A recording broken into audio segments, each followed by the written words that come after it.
Well, it's going to be 6 o'clock, so we have a couple of interviews to hold. And we'll workshop declaration of quorum and a call to order at 5:45. On this agenda, we do have a couple applicants for the zoning board of adjustments for interviews. It's been a while since this gentleman's been in an interview. Bill Jones, would you mind stepping up to the end of the table? Have a seat. See your 70-page resume here.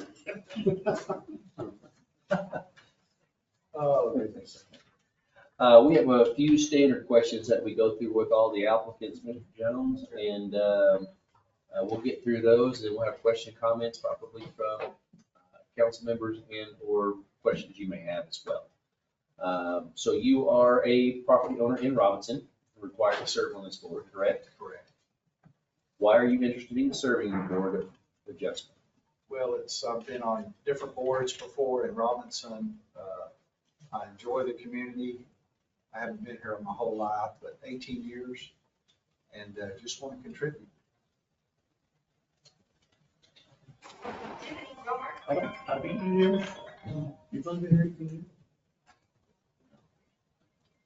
I thought you'd been alive. Huh? I thought you'd have been alive. No, we moved around a little bit. Everybody can't be blessed. But Jackson, Jackson was, well, maybe 20 years. Jackson was 3 or 4. Real. All right, the Board of Adjustment meets on the fourth Tuesday of the month. Do you have any conflicts preventing you from attending these meetings on a regular basis? No. What do you envision for the future of the city of Robinson? Just sustained, good policy growth. That's the main thing. I don't know much about taxation, but just to add taxpayers to build Robinson infrastructure. That's basically it. All right. You will be required to attend board commission orientation and complete the open meetings training by attending a class or through an online course within a reasonable time frame. Can you meet these requirements? Yes. And if you have any questions for us, comments? Well, I know 2 or 3 people, kind of what y'all's responsibilities are. I just want to contribute to the city.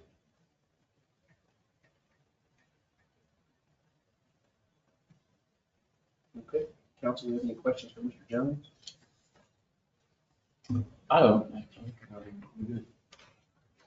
I don't. I just have one. Gary, you want to know? No.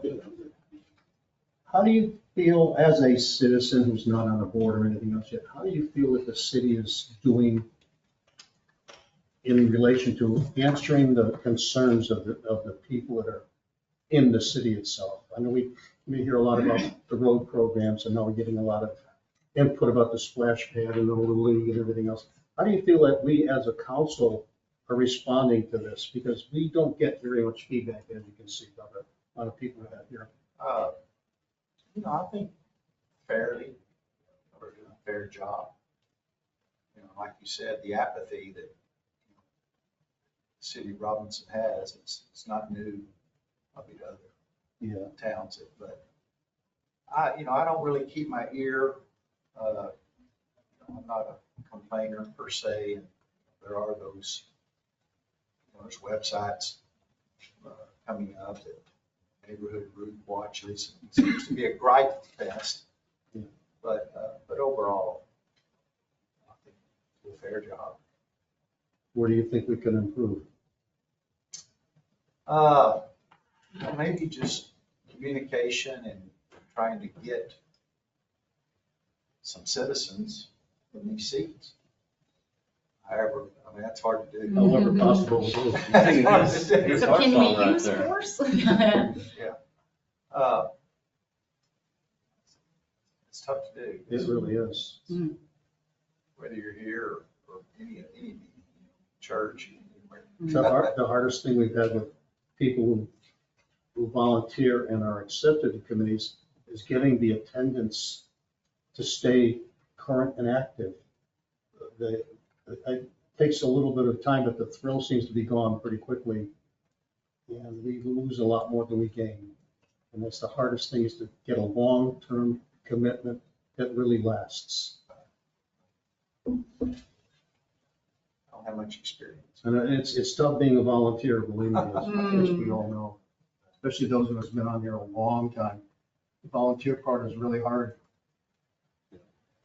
And we really need the people that will volunteer along with us and be here. David can tell you the same thing over there. P and Z is probably one of the tougher spots because they're active, but they don't get very much thanks. And we get less. Right. Yeah. Anyway, that's all I've got.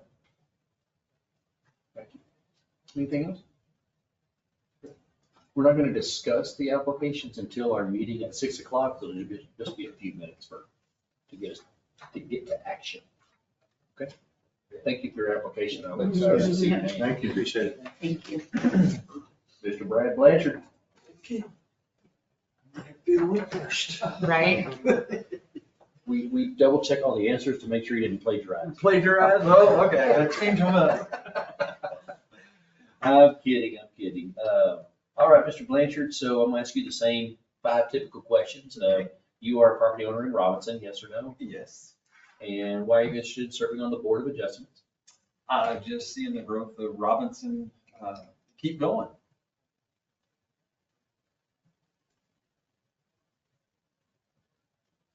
Okay, and the Board of Adjustment meets on the 4th Tuesday of the month. Do you have any conflicts preventing you from attending these meetings on a regular basis? No, sir. And what do you envision for the future of the city of Robinson? Kind of like Phil said, it's great to see more tax-based dollars coming in from, especially corporations. It's better, I know we're known as a community tax base, but just seeing the growth and the change, that's the possibilities of Robinson in the future is what's fun for me. And I want to be involved in something as I get my retirement age.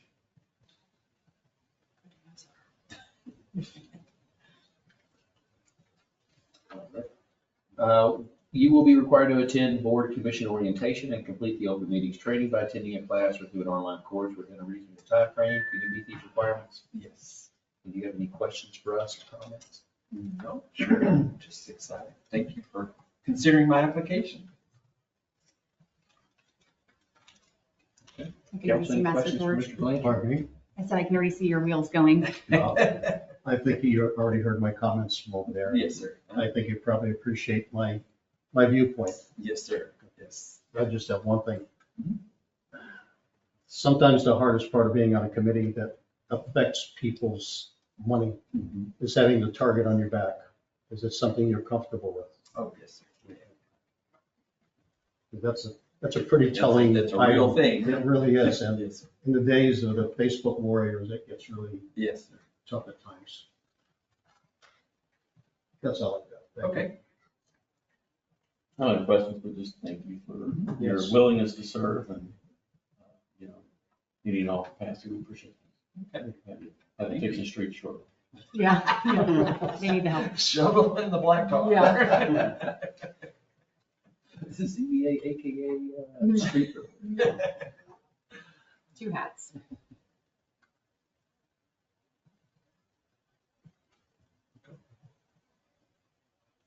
Any other questions from council? Comments? Okay. Thank you, Mr. Blanchard. All right. Again, just give us a few minutes and we'll keep it moving. Okay. Council, we're gonna wait till 6 o'clock before we start the workshop.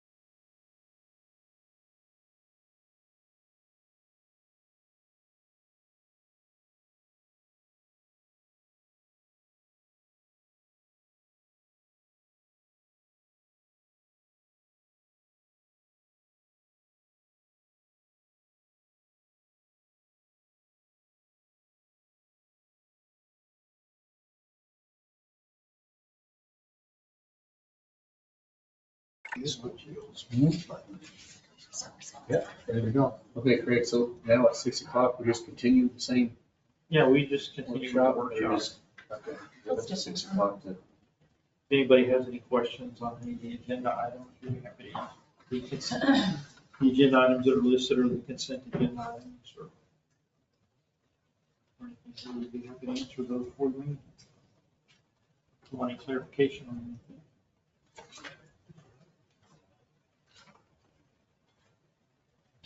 Do we have any issues with the two applicants for the ZBA positions? We have two positions that are available. Not at Not all. at all. I was happy to see both of them when I saw their applications come in. I mean, I thought it might affect Bill's handicap a little bit, but maybe I could benefit from that. Jeff, have you played with him lately? I haven't played with him in a while. He ain't on Huh? He's- No. He's a bad day of golf for him. It's very envious. I played with it, but I played against him in the scramble. Okay. Was that an unexpected increase on the health issues, health plans? Unexpectedly low, yes. Really? Yeah, I see you budgeted for more than, We budgeted for 15%, because Yeah. that's what we had been told back in July. So where it did was a pleasant surprise. that's good. Usually it's just the opposite. Like last year, they said, we're gonna see increases probably somewhere around 15-16% across the board, and then they hit us with 31%. So everybody was bracing for that. So yeah, this year, we don't have to make any tweaks to the plan or anything like that. So, Bye, guys. Thank you. Appreciate you. so yeah, that was, Plus a surprise. definitely, pleasant, especially considering where our usage was year to date. Our usage was just as high this year as last year. So we first thought when we got it, they forgot to put the 1 in front of the 6. So Kim called them and said, is this correct? Did you leave a number out? I'm like, no, that's correct. Oh. If it was I typoed, said, would they have to honor it? "What now?" If it was typoed, would they have to honor They it? said, no, that's good. And so I said, okay, we've asked enough. Yeah. Yeah. Smile and say Back thank away you. and thank you. Get the agreements. Yeah. So yeah, so this year we don't have to adjust the amount we're To increase. adding per employer. We've had to do an adjustment after a budget was approved. Last I think we did last year, right? Last year. Yeah, well, last year, yeah. I think it was. Actually, a couple years Well, ago, yeah. a couple years ago, we actually had to make some pretty, Drastic. yeah, Yeah. some changes to the plans. We increased deductibles on both. Yeah. I think we ate a little bit and then. we Yeah, just had to take on. Yeah, we did. Yeah. We got. Since you budgeted 15%, how to balance the budget where the surplus? It's in each department in their healthcare line. I think we got the numbers in there, so, but we'll have plenty of other things to spend on, like a dump truck or something. Yeah. But yeah, Was this 6,000 for the election? Was that the 50% deposit or was that the total? That's half. Half? And then So it's 12? yeah, it's gonna Yeah. be adjusted after the election. Yeah, They give the if anything final- changes. final amount. Yeah. Yeah. I didn't know if that was the half or the whole. and it was 800 last year? Or something like that? You're No, kidding. 2,000 last year.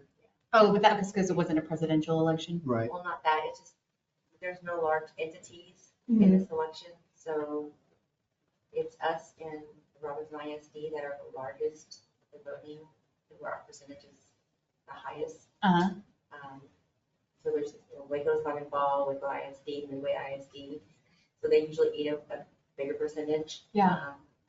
So the county's paying 81%, the rest of the entities, like our SWAs, Yeah. are picking up that tab, so.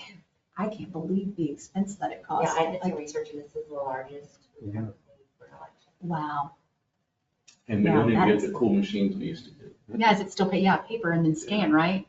Well, there was an article, there was a story on the news tonight, but I didn't get to see it because I came down here, but there's a concern now that one of the polling workers makes a mark on the ballot sheet that they give you, that it may void the ballot because when it goes through the scanner, it somehow sets something off and marks it as an invalid vote. I didn't get the full story on it. I'm just wondering. I don't feel like they touch it after you like fill it in. You like literally scan it yourself. Yeah.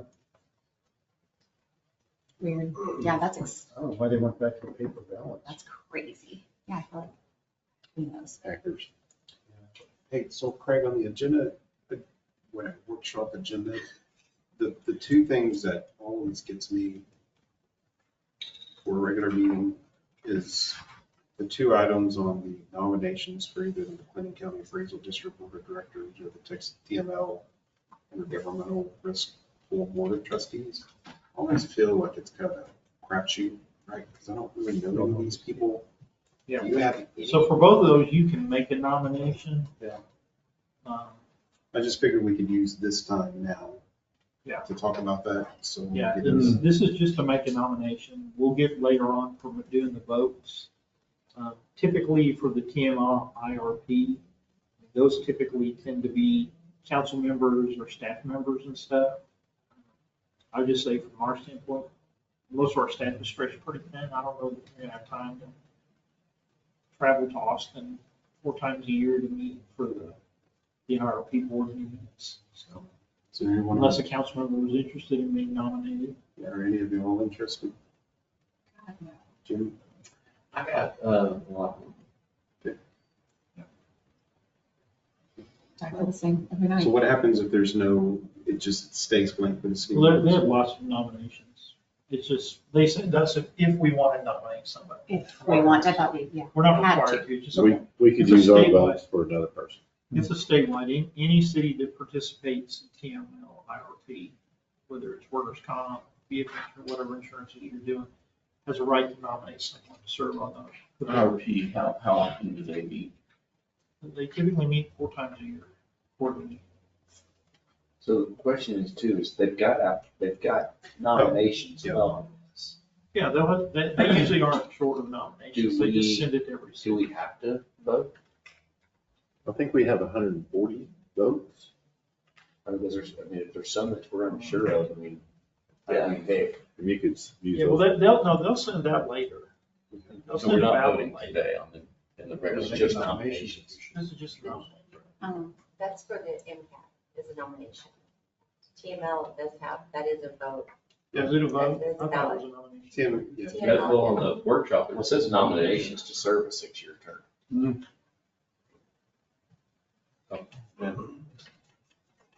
Impact is the resolution. In the past, I said, yeah, I'll do it, and I've never been picked. So, For the appraisal board. Yeah, the appraisal board is just looking for a A nomination. nomination. The The appraisal TML board. is looking TML for would actually have to cast cast a a ballot. Yeah, is that- Because in the last legislative session, they And created 2 nobody voted. positions on each appraisal board that are elected. I didn't write That's that what down. we did in May. Closest one to Burleson. So Craig, on the IRP, does TML release any bio on those nominations, or it's just the name? No, it's No, on, it's in there. packet. It's in the packet. Oh. Yeah, I read through it, but everyone sounds good. Yeah. I just don't know personally. And did we have a chance to, I mean, how do the nominations come up? So if we wanted to get somebody in our area Oh, I see, there, I'm looking here. when would that time have been? I don't know when the nominations came out. See, that's another thing. If that's something that we want to look into, even having representation on, we need to get in earlier on the conversation. If we have somebody wanting to serve. is that one of the ones I said, I'll do it? And No, not for that I one. think I've done 2, Mhm. the appraisal and something else. I think this is the first time we've had the TML IRP. And there's nobody from our region.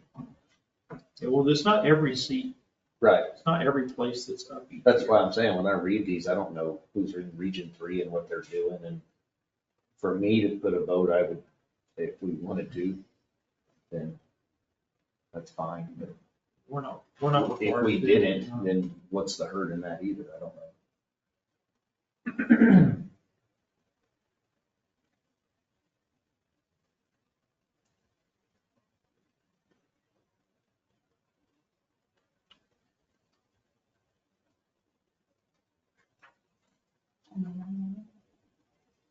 During this appraisal workshop, board we looking can for take a any nomination, right? Mhm. There's nothing on there for that. That's coming from us. Yeah. Which,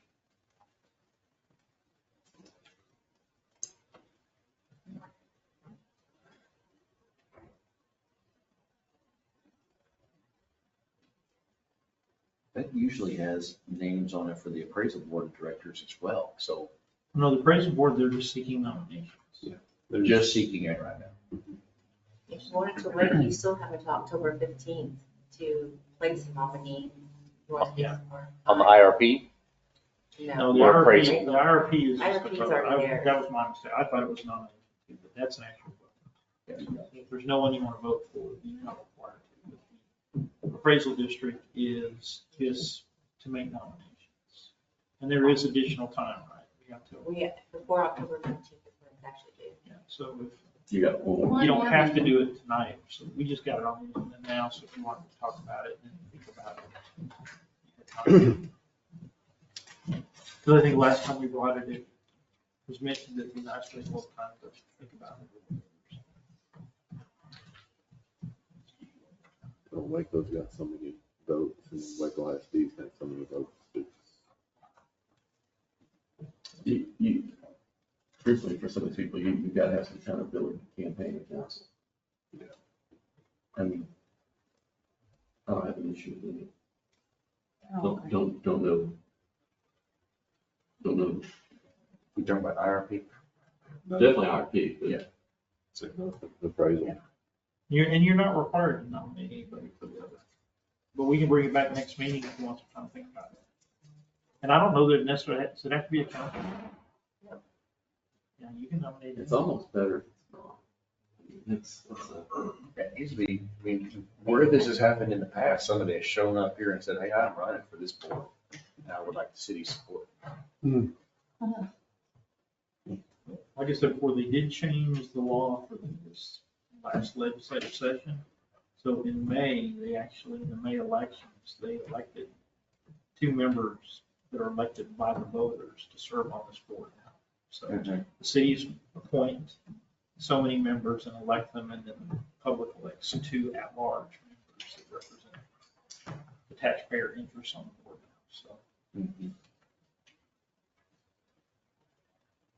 So that was already done in May for those 2. They've already been elected. And that's every appraisal district in the state, just for Plains.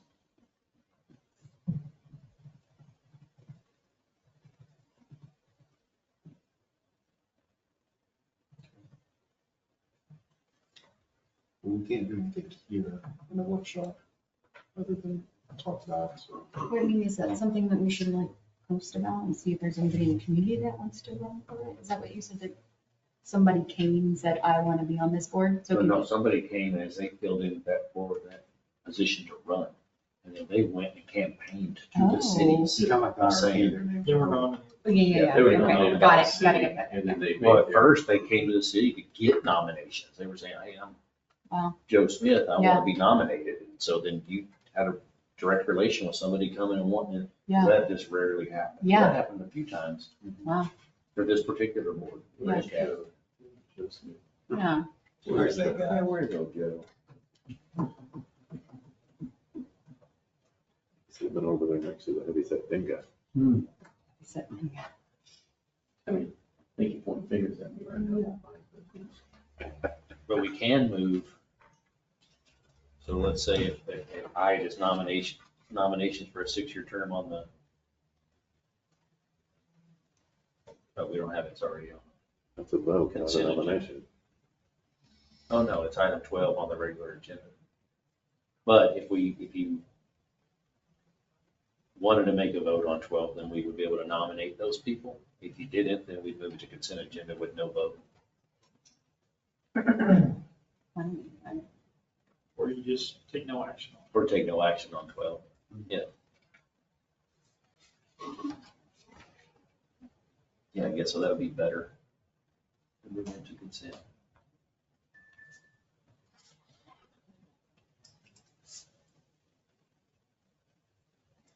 Now, would that be 11 and 12? It depends. Yeah, I mean, so on 11, if there's not a nomination, we're gonna skim right over it. Same thing with 12. If somebody doesn't have an input of wanting to vote for a particular place on the IRP, then we'll move right through it. Yeah, no reason to do anything with it. And if you want, in case somebody changes their mind or whatever, we can put the appraisal district on the next agenda too, just in case. One of them gets home and said, you know what, I don't think I want to be on the appraisal district board. I think I put my name on the last year's. Yeah, I think you were on last year. Yeah, doesn't count. They're in the pool. But I think the city of Robinson, I got all their 140 votes, but then, all the other towns and stuff, they probably nominated their own, and obviously Waco has the. You increased your Google search. Here's what we'll do this year. As soon as we get nominations, we'll have you go to all the council meetings. I would, but I got a bone in my leg. Well, I want you to the vote. the function of the appraisal district board is to hire the chief appraiser and to set the budget. They don't have any authority over actual appraisals. Appraisals are set by the chief appraiser and appraisers. Or the review board can. It's not the, No, this isn't the ARB. No, this isn't the ARB. This is the board of This is directors. the board that governs, because all the taxing entities pay the bill. So everybody gets representation. Now they've added the other two, but they don't set appraisal policy. They don't get to say, we're gonna lower appraisals this percentage or whatever. They set the budget, they hire the chief appraiser, they approve the budget and all that, but they don't actually, they're not supposed to have anything to do with the actual appraisal process. most of Governed the by law, by processes. professional. Do they appoint the ARB? I don't, I'm not I sure. know you can make your application in there, and I think the board of directors. They is may, gonna they may appoint the appoint the ARB. ARB. But doesn't the state legislature prescribe the evaluation process pretty tightly? I mean, it's Yeah, it's, written. yeah, The but it's the not- appraisal districts don't have a lot of wiggle room. it's just, it's what's made it interesting, because with the people running for it, a lot of people around the state ran for it. If I get on the board, I'm gonna push for lower appraisals. You're like, You really can't do that. that sounds. But my Mhm. issue for not wanting to be on the board like that is the public does not delineate that. They don't understand that. And you now serve on both the council that will set a tax rate, and then they believe that you also set the value. Right. It's, to me, It's a double that's why edged it's non-elected member, So instead of to me, one it's target, a you have community two member targets. is a best option. That's just my personal take on it. It's, Yeah. I wouldn't want to do it. Jimmy always does that. He always makes it. It's actually a very selfish point, because who wants the added, Mhm. hey, I mean, it's Fun. All the, That's more thankless job, isn't it? and you add two together, it doesn't give that, Yeah. doesn't improve. keyboard warriors.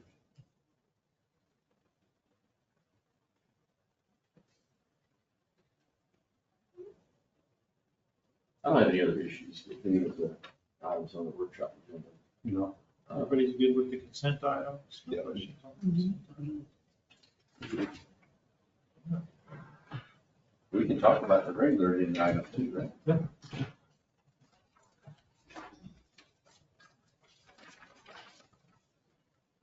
Just as long as it wasn't a public hearing. Right. Let's give them 11 and 12. I prefer to skip 15. I don't have to review Do what? Oh, it. that's Skip it here and then Skip wait it for here the on meeting. 15, just so I don't have to. I think the same thing, 14 and 15 both there. Just to, So that leaves 13, the management of public right of way used by telecommunications provider in municipality. Greg, what do you got on that? I saw the write-up, but to be honest, I didn't read it. I mean, I was just gonna go over kind of that's what I asked for. the information in the statute and Mhm. the purpose, why came about and stuff like that. Just And I- briefly. And I asked, this is Pavlov, so I'd asked for this for the fact that if, I don't know who, if y'all got any text, emails, messages, phone calls on all the issues of what the city wasn't doing a good job of managing Pavlov media and preventing those issues. I called Craig actually a few times, 2 times on that subject. And there's more details to it that I thought were pertinent. So what we can and can't do by law, but then, so an education piece for us, but I also want to be able to discuss. I think we're resolved now. We passed it, that meeting y'all had. Seemed to, are they still working in the city now? Yeah, they're still working, but But they, since the meeting, they moved their biggest problem crew out. We had one crew that we were having a lot of issues with. They moved them out and things improved significantly. They've still hit a few, but not like they were.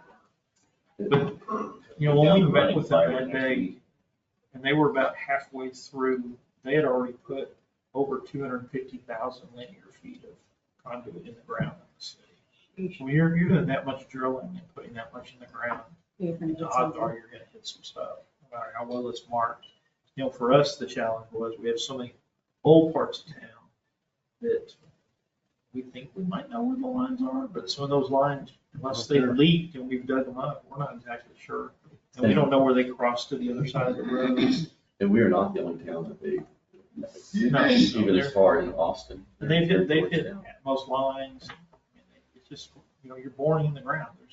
There's a risk. But once we had that meeting and we kind of expressed our concerns, between that and they've moved into more of our newer neighborhoods, we have a better idea where the lines are. So, but I think we have a list of, I think it's 14 we're going to charge them for. Total's $56,000. Were they hit funds to make any notes anywhere so we can? Yeah. Future reminders? You know, we're trying to, and we're actually working on trying to update our mapping. And I think with the new budget, we're gonna get a locator where when we find these valves and stuff, we're gonna shoot the GPS coordinates of it and we're gonna load it in the mapping. And create a map of it for the future. So That software we used that last year. we started that process, yeah, with the software and everything. So we're now gonna try to map. And we do require for the new developments, they are supposed to present us, you know, plans with everything on it, with load as built, some things to try to better locate it. And a lot of the new stuff, they put locator tape or locator wire in it. So you can use a metal detector and have a better chance of finding it. But the old stuff didn't. So and a lot of the old stuff wasn't even in easements or. Well, I guess Mr. O'Dowd, whose picture's up there, he liked to save money, so Greg was telling me that one of our wells that was here, I don't think I think it's the one that used to be over here on Tate that we sold the property off a few years ago. There was a line that ran from there all the way up to Dennis and had 2,000. Whereas now we would put a valve in basically everywhere another line ties in, there's a valve. So that we can isolate. Well, I guess by then getting some of them was kind of a blessing in disguise. Yeah, it's helped us find some, but there were a few that they hit because they just didn't pothole. The biggest one they hit was the 18-inch, and that's about a $32,000. They didn't pothole it. We told them. Which one was Was that that? the one on Greg? That was one of Greg, 18-inch. They were told, we think it's here, but don't drill until you have eyes on it. Pothole it, drill, pothole it. So we're gonna charge them for that. So we've got a big list that we're sending. I'll tell you what, they are adding fiber to parts of the city that does not have cable. They're going everywhere. They are going everywhere. You Their don't care. You citizens don't are have going, cable, city? gotta be happy in those outlying areas that haven't had cable. Are they gonna go down the whole length of 77? Down to where I am? No, I. I'll have to look at the permits we've issued. You know, did we issue any permits for Rocket Road or anything? I don't believe so. Because there's nobody really out there to make it work that run. That's a long run from Moonlight to Rocket. There's hardly anybody out there along that stretch until you get to, right by the old school. They really kept most of the development in the northern half of the city. But like there by me, they went down hillside, Hillside. Hillside. Hillside, it stopped at Warren Johnson for me. So Warren was the last one on cable. Now fiber goes Oh, down wow. Hillside. And Roy Drive loops around. Yeah, but at least It's there's really nice. sporadic homes all the way through almost the full length of Hillside. Go out there between Moonlight and East Rocket, Rosenthal Parkway. There's nobody out there, maybe 3, 4 houses with two ones being built. That's it. The Pavlo is just internet, right? They're a media company, but I understand, they're the same as the Grande, right? They're I have a providing- meeting with the lady, early next week, Anna Papadopoulos. Yeah, they started With all sending out the mailers. I mean, Some people are starting to get mailers about, they're like, we're coming, this is their services. I haven't got one yet, but some of the staff, their staff meeting this morning said they got one. Received it. Yeah. But a lot of people don't do cable. Yeah. And they stream. they do internet. Well, yeah, internet, That but fiber is gonna be That's the awesome. thing. I'm thinking like Streaming coaxial services. cables. Yeah. But like, I don't have any of those. I have streaming, I have apps, and Well, so I how only pay for internet, plus the subscription to that, are they getting it to the homes? to the internet. It'll be the same way. It'll be a coax. So they're having to run up a telephone pole? Oh, no, you'll have a yard line. It'll So be if there. if it's new service and you haven't had anything out there yet, then they're just gonna run the little box out front. And it may be 2 down from your neighbor, but if you call for it, they're gonna call, intercept that line, you'll have a little pedestal at you, and then there'll be a yard line coming up to your. Now the question is, are the homeowners gonna pay to run fiber from service line? That's the big, that's not. I would doubt it. I mean, if they're doing all the infrastructure and pulling all Isn't that that. with Grande already? They're- Because they're they pulling on that fiber same next line. Rhonda will charge you for the pulling. I like to do a commercial fiber pull. Uh-huh. It's, I pay 3,000 to pull it about 100 yards, $3,000 to pull it 100 yards. They're not residential, right? And that was Spectrum. No, yes, That's right. yeah, with Grande, actually. But, Nobody would do it if it cost. and that was Overlay. using a private contractor, not using Grande's contract. Yeah, Wow. I think this company's just trying to do a takeover. Uh-huh. Well, if they want to pull service lines for on the cheap, it was worth it. I mean, you're gonna end up paying for it over time. Uh-huh, yeah. Right. No, it's free. Watch your mailboxes. Like I said, they're currently sending out some kind of mailer. Kind of overviews what their Sure, we have services. cable, we have Spectrum over here, but I don't know if Grundy's out there as well. I've got a Spectrum and then I have YouTube TV, Spectrum. but I have Spectrum for the Spectrum local. I just dumped my Spectrum TVs because it cost me too much. Went up to Roku and. Anybody using Spectrum Mobile? Mhm. I'm looking to change it over to it. I haven't had any issue with it. Actually, at Lake Ohio,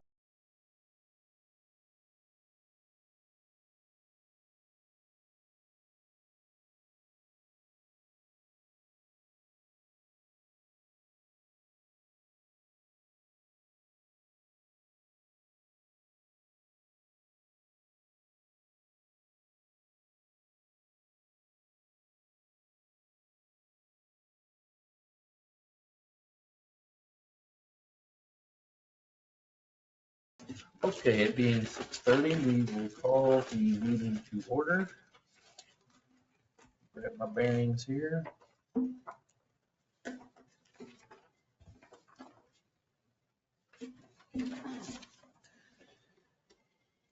All right, we will rise for the invocation and the pledge of allegiance. Mr. Rogers, you don't Yes. mind? Yes, sir. Father, we just thank you for this day. Thank you for this time to gather. Father, we ask for your guidance tonight, is your wisdom as we make decisions for this city, that we would just carry your knowledge, Father, that these decisions would benefit those who we serve. Father, we just lift up our first responders, our police, our fire, EMS, our military, Father, that you would just keep those folks safe tonight and each day as we go forward, Father. We just, again, ask for your wisdom. It's in your Son's holy name we pray. Amen. Amen. Thank you. I pledge Allegiance to the flag of the United States of America and to the republic for which it stands, one nation, under God, indivisible, with liberty and justice for all. Thank you. Roll call, please. Here. Here. Here. Here. Here. Here. Right. Having a quorum, we are moving to item 5, citizens' comments. So we have anyone here to speak? It looks so different out there now, doesn't it? It does. With the chairs and it all looks good. All right, that brings us to our consent agenda items 6 through 10. Council have any questions on those? No. I'll make a motion to approve the consent agenda items as presented. I'll second. All right, motion is to approve consent agenda items 6 through 10. Any further discussion? All in favor? Aye. Opposed? Motion carries. Moving to regular agenda item 11, consider possible action on resolution 2024-9-R regarding nominations for the McLennan County Appraisal District Board of Directors. Does council have anyone they would like to nominate for this board of directors? All right, if there being none, then we will have no action on this item or any further discussion? No. Okay. Item 12 is consider and possible action on regarding nominations to serve a 6-year term on the Texas Municipal League Intergovernmental Risk Pool Board of Trustees. We have a list of applicants and that have filed for these positions. Does council want to make a vote of record for any of these candidates?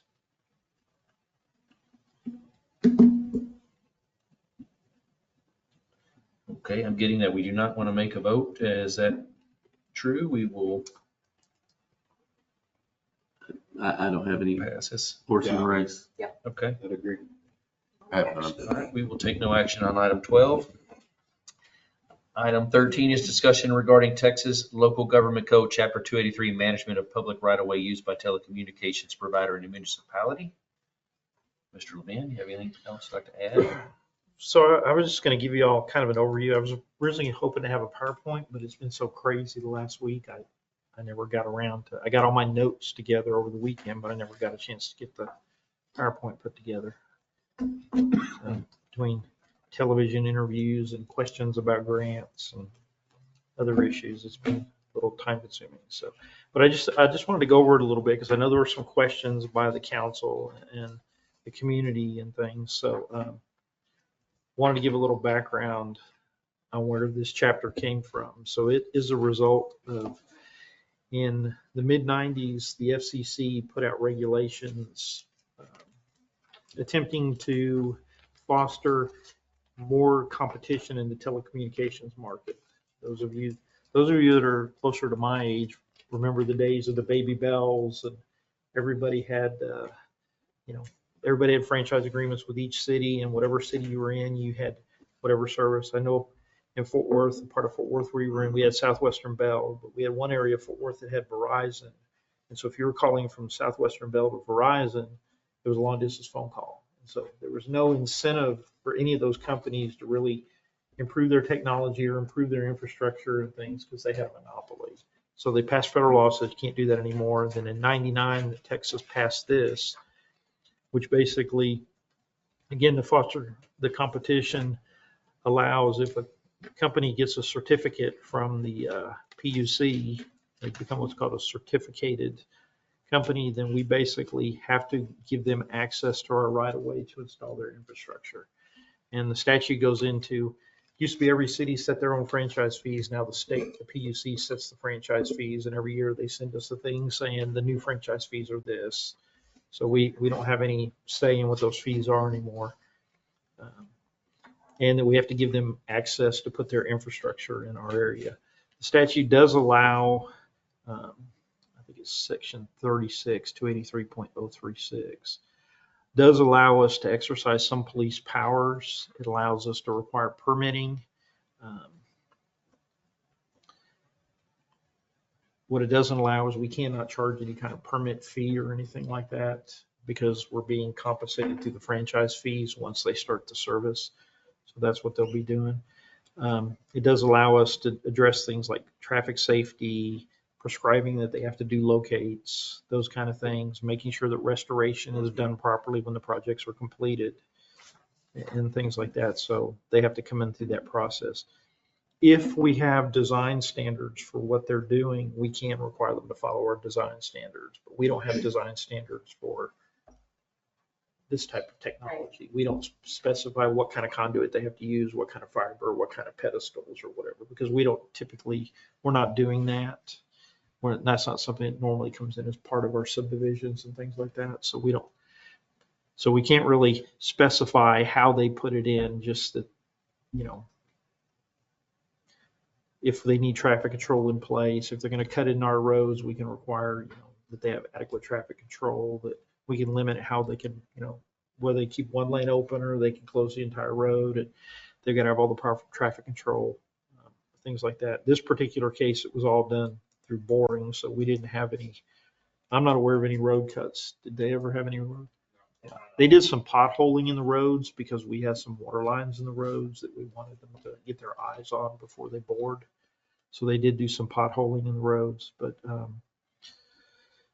so we have those kind of things. What we can't do is we can't sit on their applications. We're expected to review them and approve them within a reasonable time. We can't put any standards on them that are above what any of their competitors would be required to meet, things like that.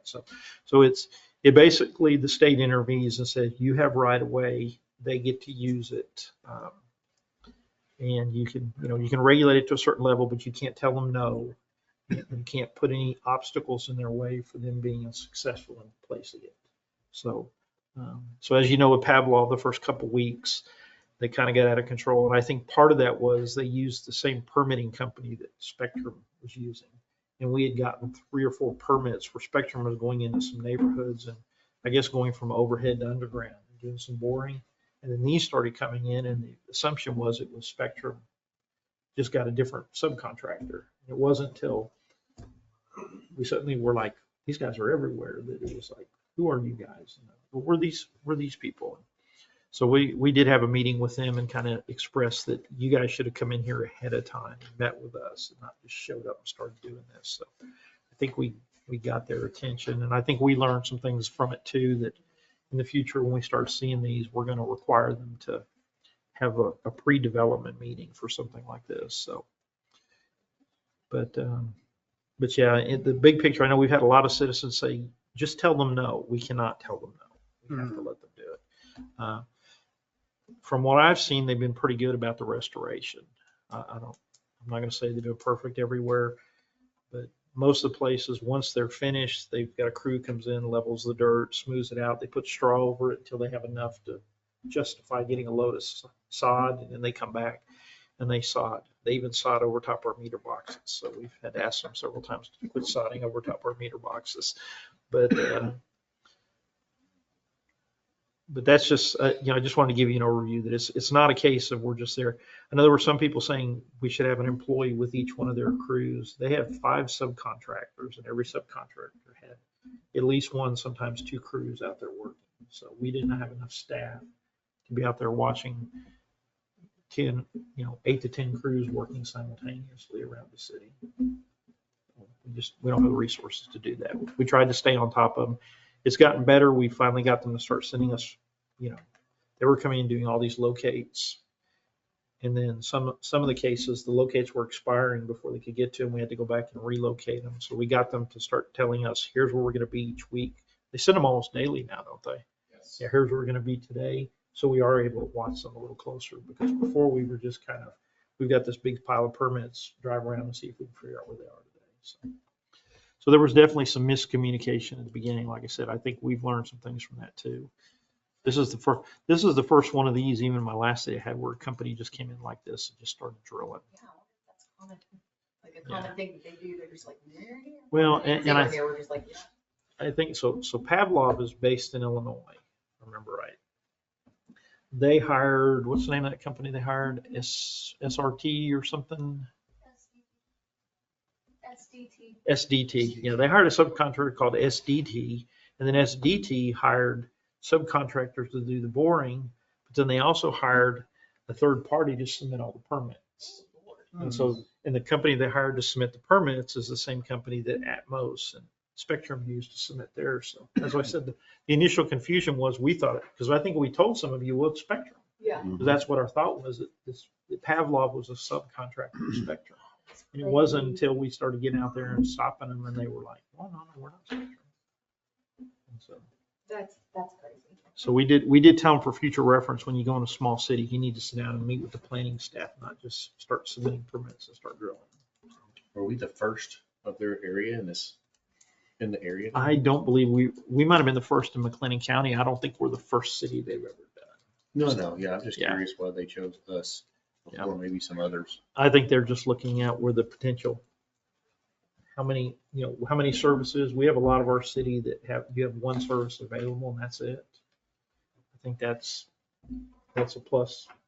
They're not gonna algorithm do it. You know, if most of our residents had choices, Mhm. they might not be looking at us. I know where they're doing us, Hewitt, and Waco right now, and I don't know if they're gonna do Woodway or not. I think it's great that they did. They But- wanted us first. Yeah. One of the things they've run into is we have a lot of private roads, and we regulate the right of way. Outside the right of way, they're on their own. They've gone out to some of those private roads and started installing it. If the people have come out and said, hey, this is a private road, you can't do this. They tell them, well, this is what we're doing. And if you want us to pull out, we'll pull out. You're like, no. But if you want fiber later, you'll have to pay to run it from here to your house.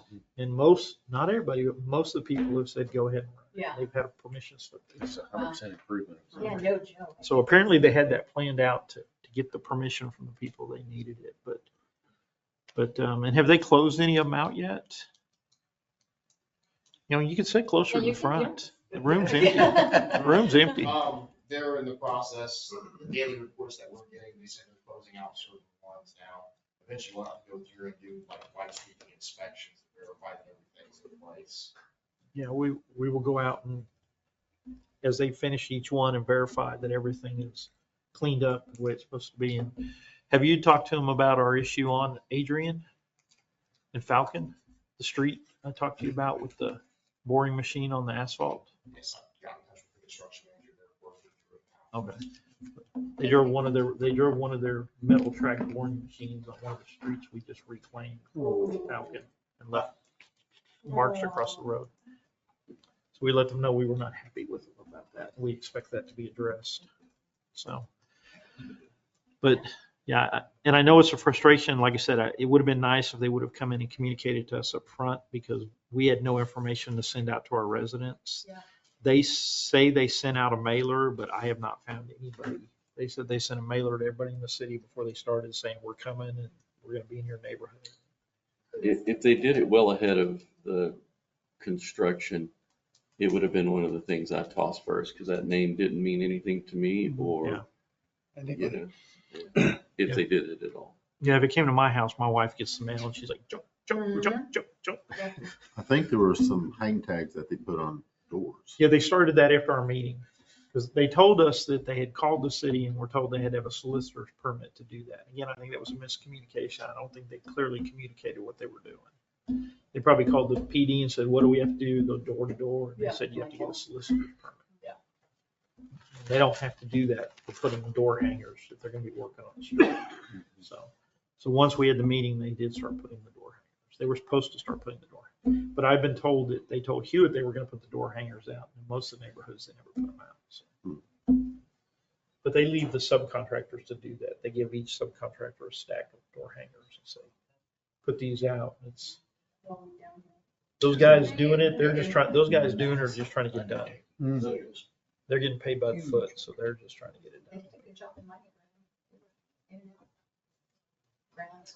But myself or Mr. Harold will be happy to answer any other questions you have, but yeah. Just one question. On the PUC regulating the, like a franchise fee, is the franchise fee per linear foot or per household, or how is that It's regulated? based on the number of accounts, and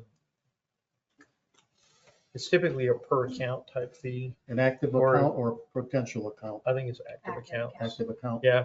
You know, when the legislature changed it a few years ago, because we used to get it for internet and phone, both. So if you had one provider that was doing both, you get both. And the internet changed the legislature changed that, I want to say 3 sessions ago, and said they only have to pay one and they get to pick which one they pay. Oh, that's nice of them. So our franchise revenue from this That's down went the down. chute, yeah. So, Okay. Well, digital Landline's phone, going down. internet, Yeah. and cable services are the same It's line. one line. Yeah, one It's the line. same line. Different bandwidth. Bundle. It's all coming through that same little bitty line. It's amazing. Yep. But so, the positive is, I've told several people this, I've talked to on the phone, if it wasn't for this legislation that happened, we'd all still probably have dial-up internet. Because there would have been no incentive for these companies to do this, because they all had monopolies. So it's kind of what fostered the telecommunications taking off kind of the way it did, is it eliminated those barriers to competition.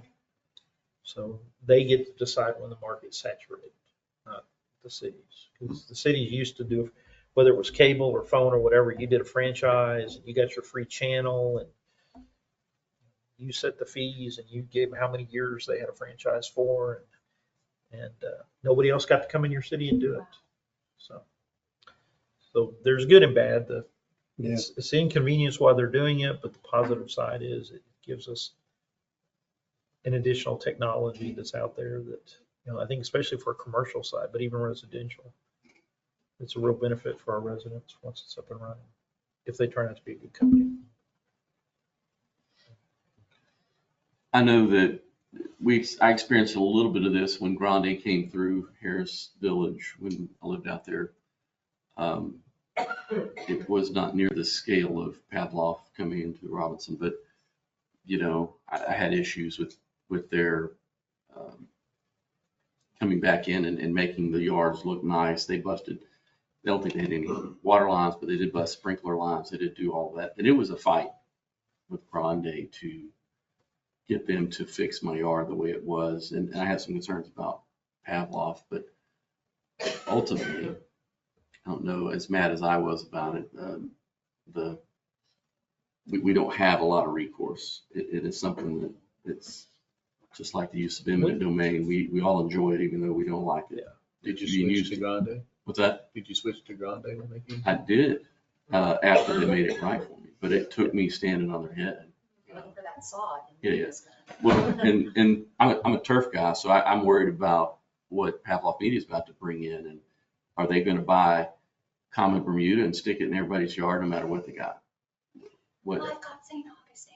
Yeah, and there's, I mean, what kind of common Bermuda? Tip tough, you got, there's a litany of grass, and to guys and people that thing matters, it's going to be an issue.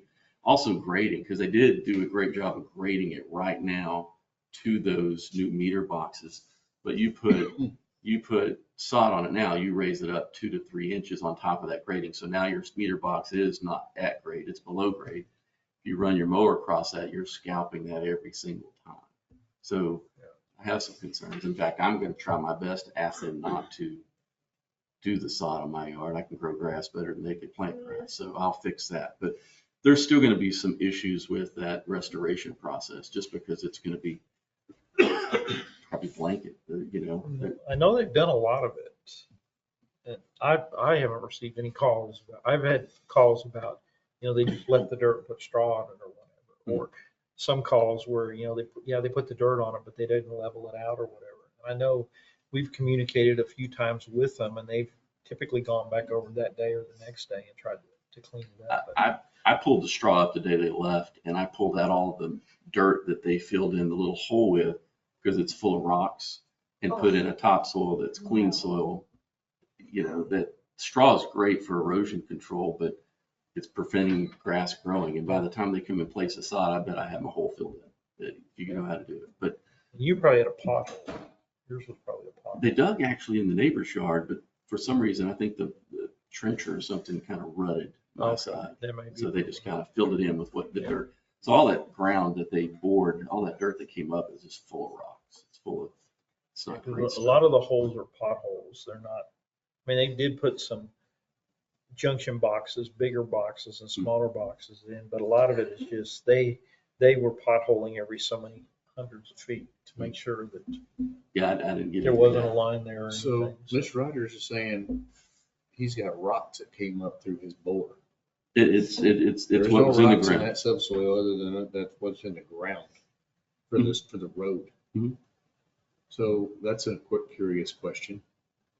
Is what's to say they didn't bore deep enough in their boring or road subgrade? Ooh. This isn't, They're off the road. like, yeah, it's, So they're well, doing a road crossing across to they you? did do a road crossing, so that's where it came from, but, Because there's no rocks in that area. That's all but it's black. not like, pug base. It's not the typical road base material. What was it, Holy? No, your road would have been Barnett. Barnett that did that? Yeah, I do remember Barnett carved the name in my sidewalk. It's like half-inch to inch gravel, like washed stone. It's smooth. It looks naturally occurring.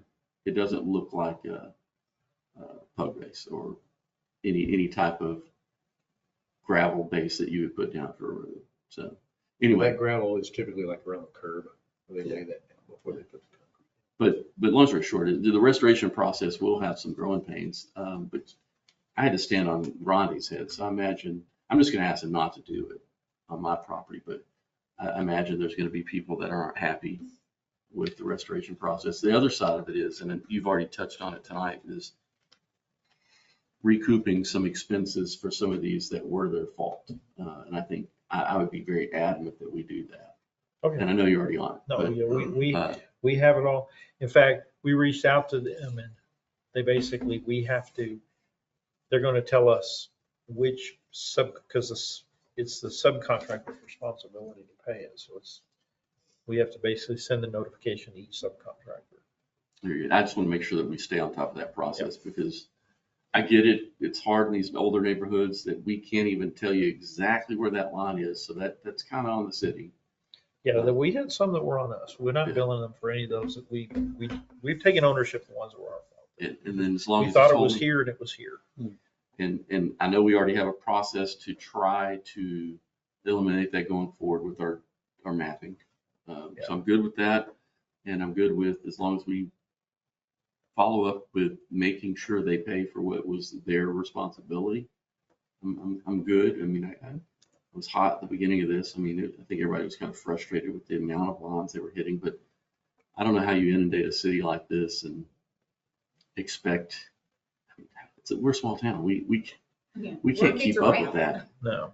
So we have to recoup it from the subcontractors, or we're sending it to Pavlo, and then they are trying? I think they're sending it to the subcontractor. Okay, so it's not like us trying. Yeah. I'm going to talk to our attorney on that. Collection But agency. if we get pushback from the subcontractors, then we may, because ultimately it was Pavlov's project. Right. Yeah, we can only find the person that did the Right. permit. Anyway, so recouping the costs and doing our best, and I know we already are on that path of trying to prevent it widespread. I mean, because what happens when the next fiber optic competitor decides, hey, I'm gonna come in here and I'm gonna run my stuff to compete with them? Because that's the future. I mean, before Grande, there was somebody else in the ground. Before Spectrum, there was somebody else in the The ground. next Well, one's gonna go wireless. yeah. Working on I that mean, we too. have this issue with like Atmos, and Atmos is a franchisee. We have a franchise agreement with Atmos. But they will come out and put in a project and we've had them hit water lines and stuff from there. Because they bore also for their distribution lines. So, and we've had the issue with Spectrum. It's just when you're it's one of those, you're taking a chance with the boring, but if you open trench cut all of this, if you went along front of everybody's home and cut a trench the entire length of their frontage, You'd still break, you'd still hit lines. You'd Yeah, still but we'd have also issues. have people a whole lot more upset because now they've got a, Yeah, boring is the way to go. But, it's just, it's painful at times. yeah. Well, there's actually a thing you can hook up to like a hydrant and it'll send vibrations down the line and there's an instrument you can read it. But we have so much of that old AC pipe. The concern is it busts. And when it busts, it like split lengthwise. And so you'll get a bust, like that line they drilled in Greg Drive, that line split almost 20 feet up. So we had to replace that whole section of pipe. Wasn't just where the hole was, that entire line split. So we don't want to be shaking our lines to, I think we'd rather have them bored into a few than start shaking them and have them splitting all over town, because Understood. it was probably comparable to a really hot summer. Yeah. Kind as of far as- breaks we get in a really hot summer. Yeah. But yeah, like I said, I think, I don't know that they learned anything. We had to sit there and hear what we had to say.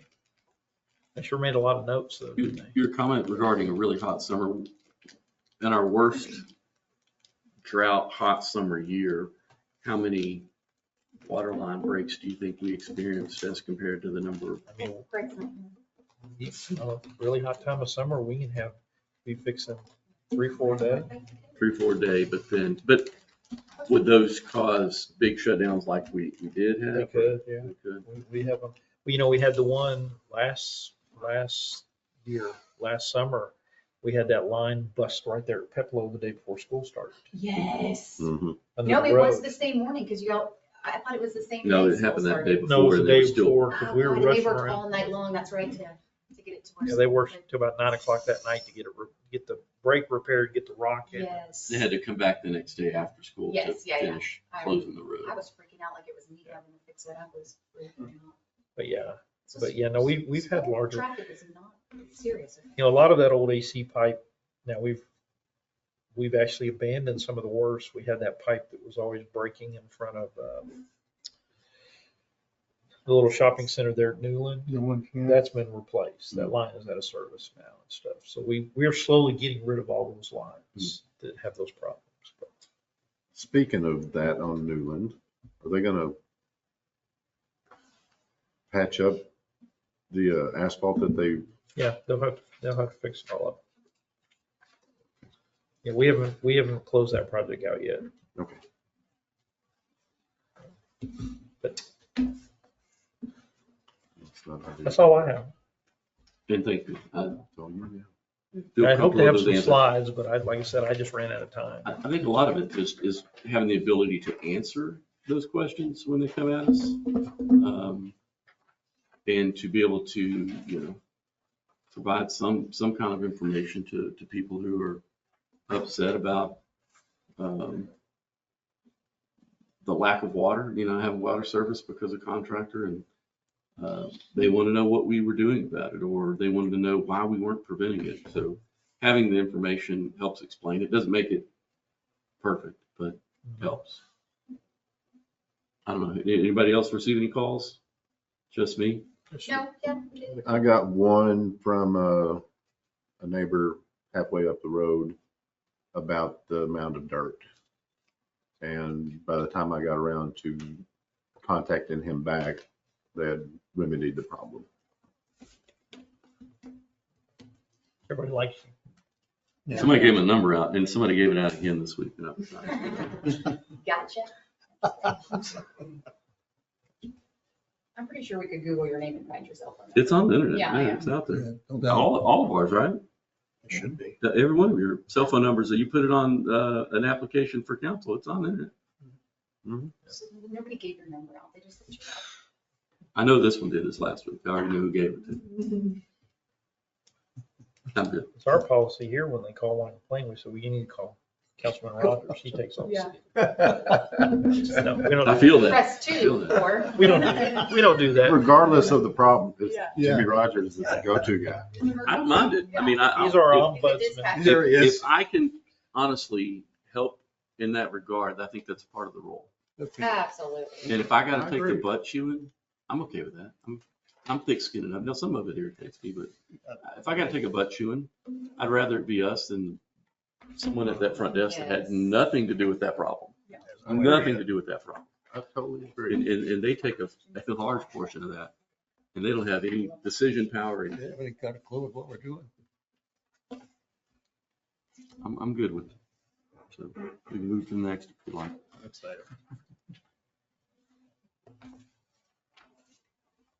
Moving right along. All right. Anything else on the telecommunications provider in a municipality. No, thanks, Fred.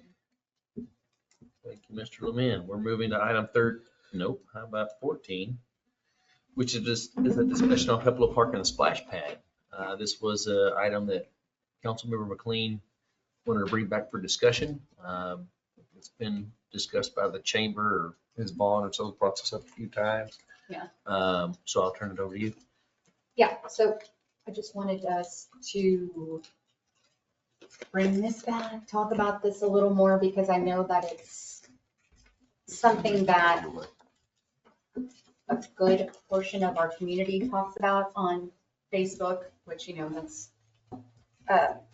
and that we know that Peplo Park is like a really good park that we have that offers, you know, for our residents. So I know we brought this up, but I don't feel like we've had an in-depth conversation on like what are our options as far as like funding a project like this, and if everybody's on board with not even just a splash pad, but just like park upgrades and everything. And I know we just did the budget, but I want to start like thinking on how we could implement something like this and upgrade the park.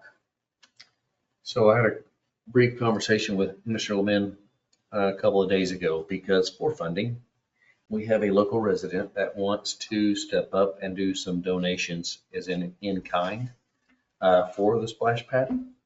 So bring him forward once we get a little further down the line. And Craig, you'll have to help me out here. Can this be a part of, or a new Texas Parks and Wildlife grant, like we did the original park with? Yes, you can do a Parks and Wildlife grant for a water park.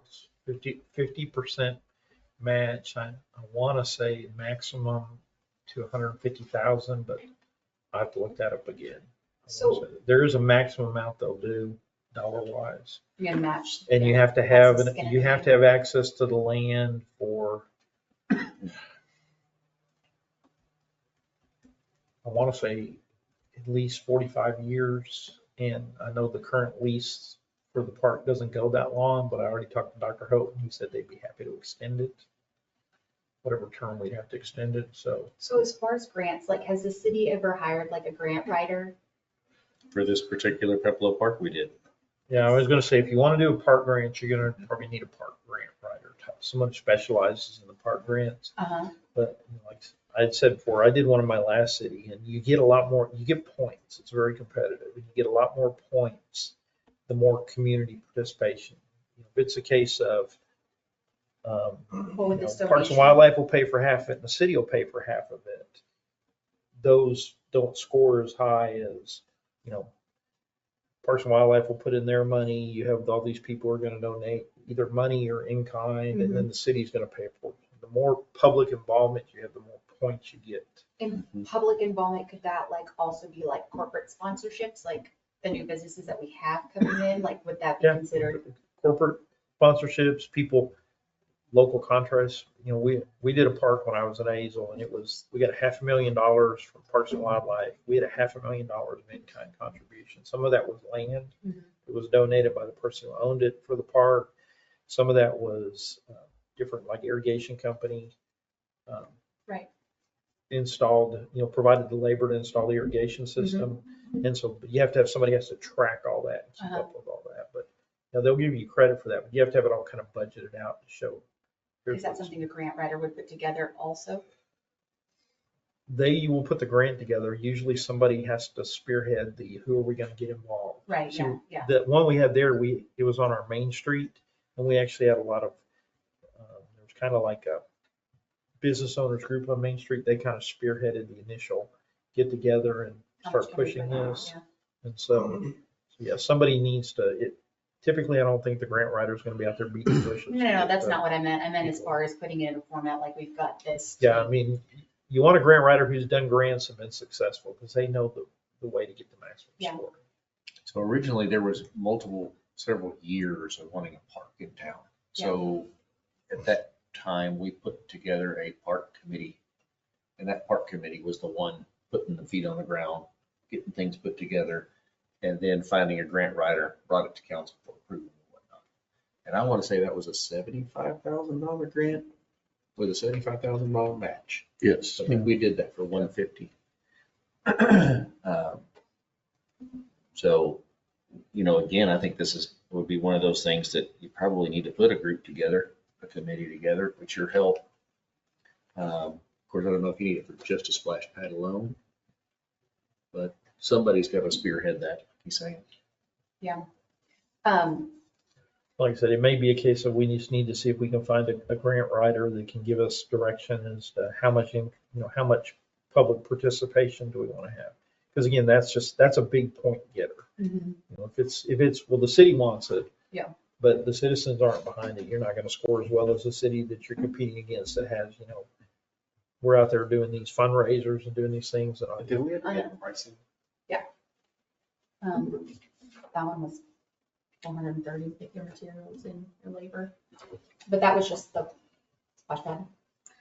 I mean, I think the big picture, I would like to upgrade some of the things at the park, make it handicap accessible for kids. I mean, the big picture, it sounds like you're wanting to develop a new park plan.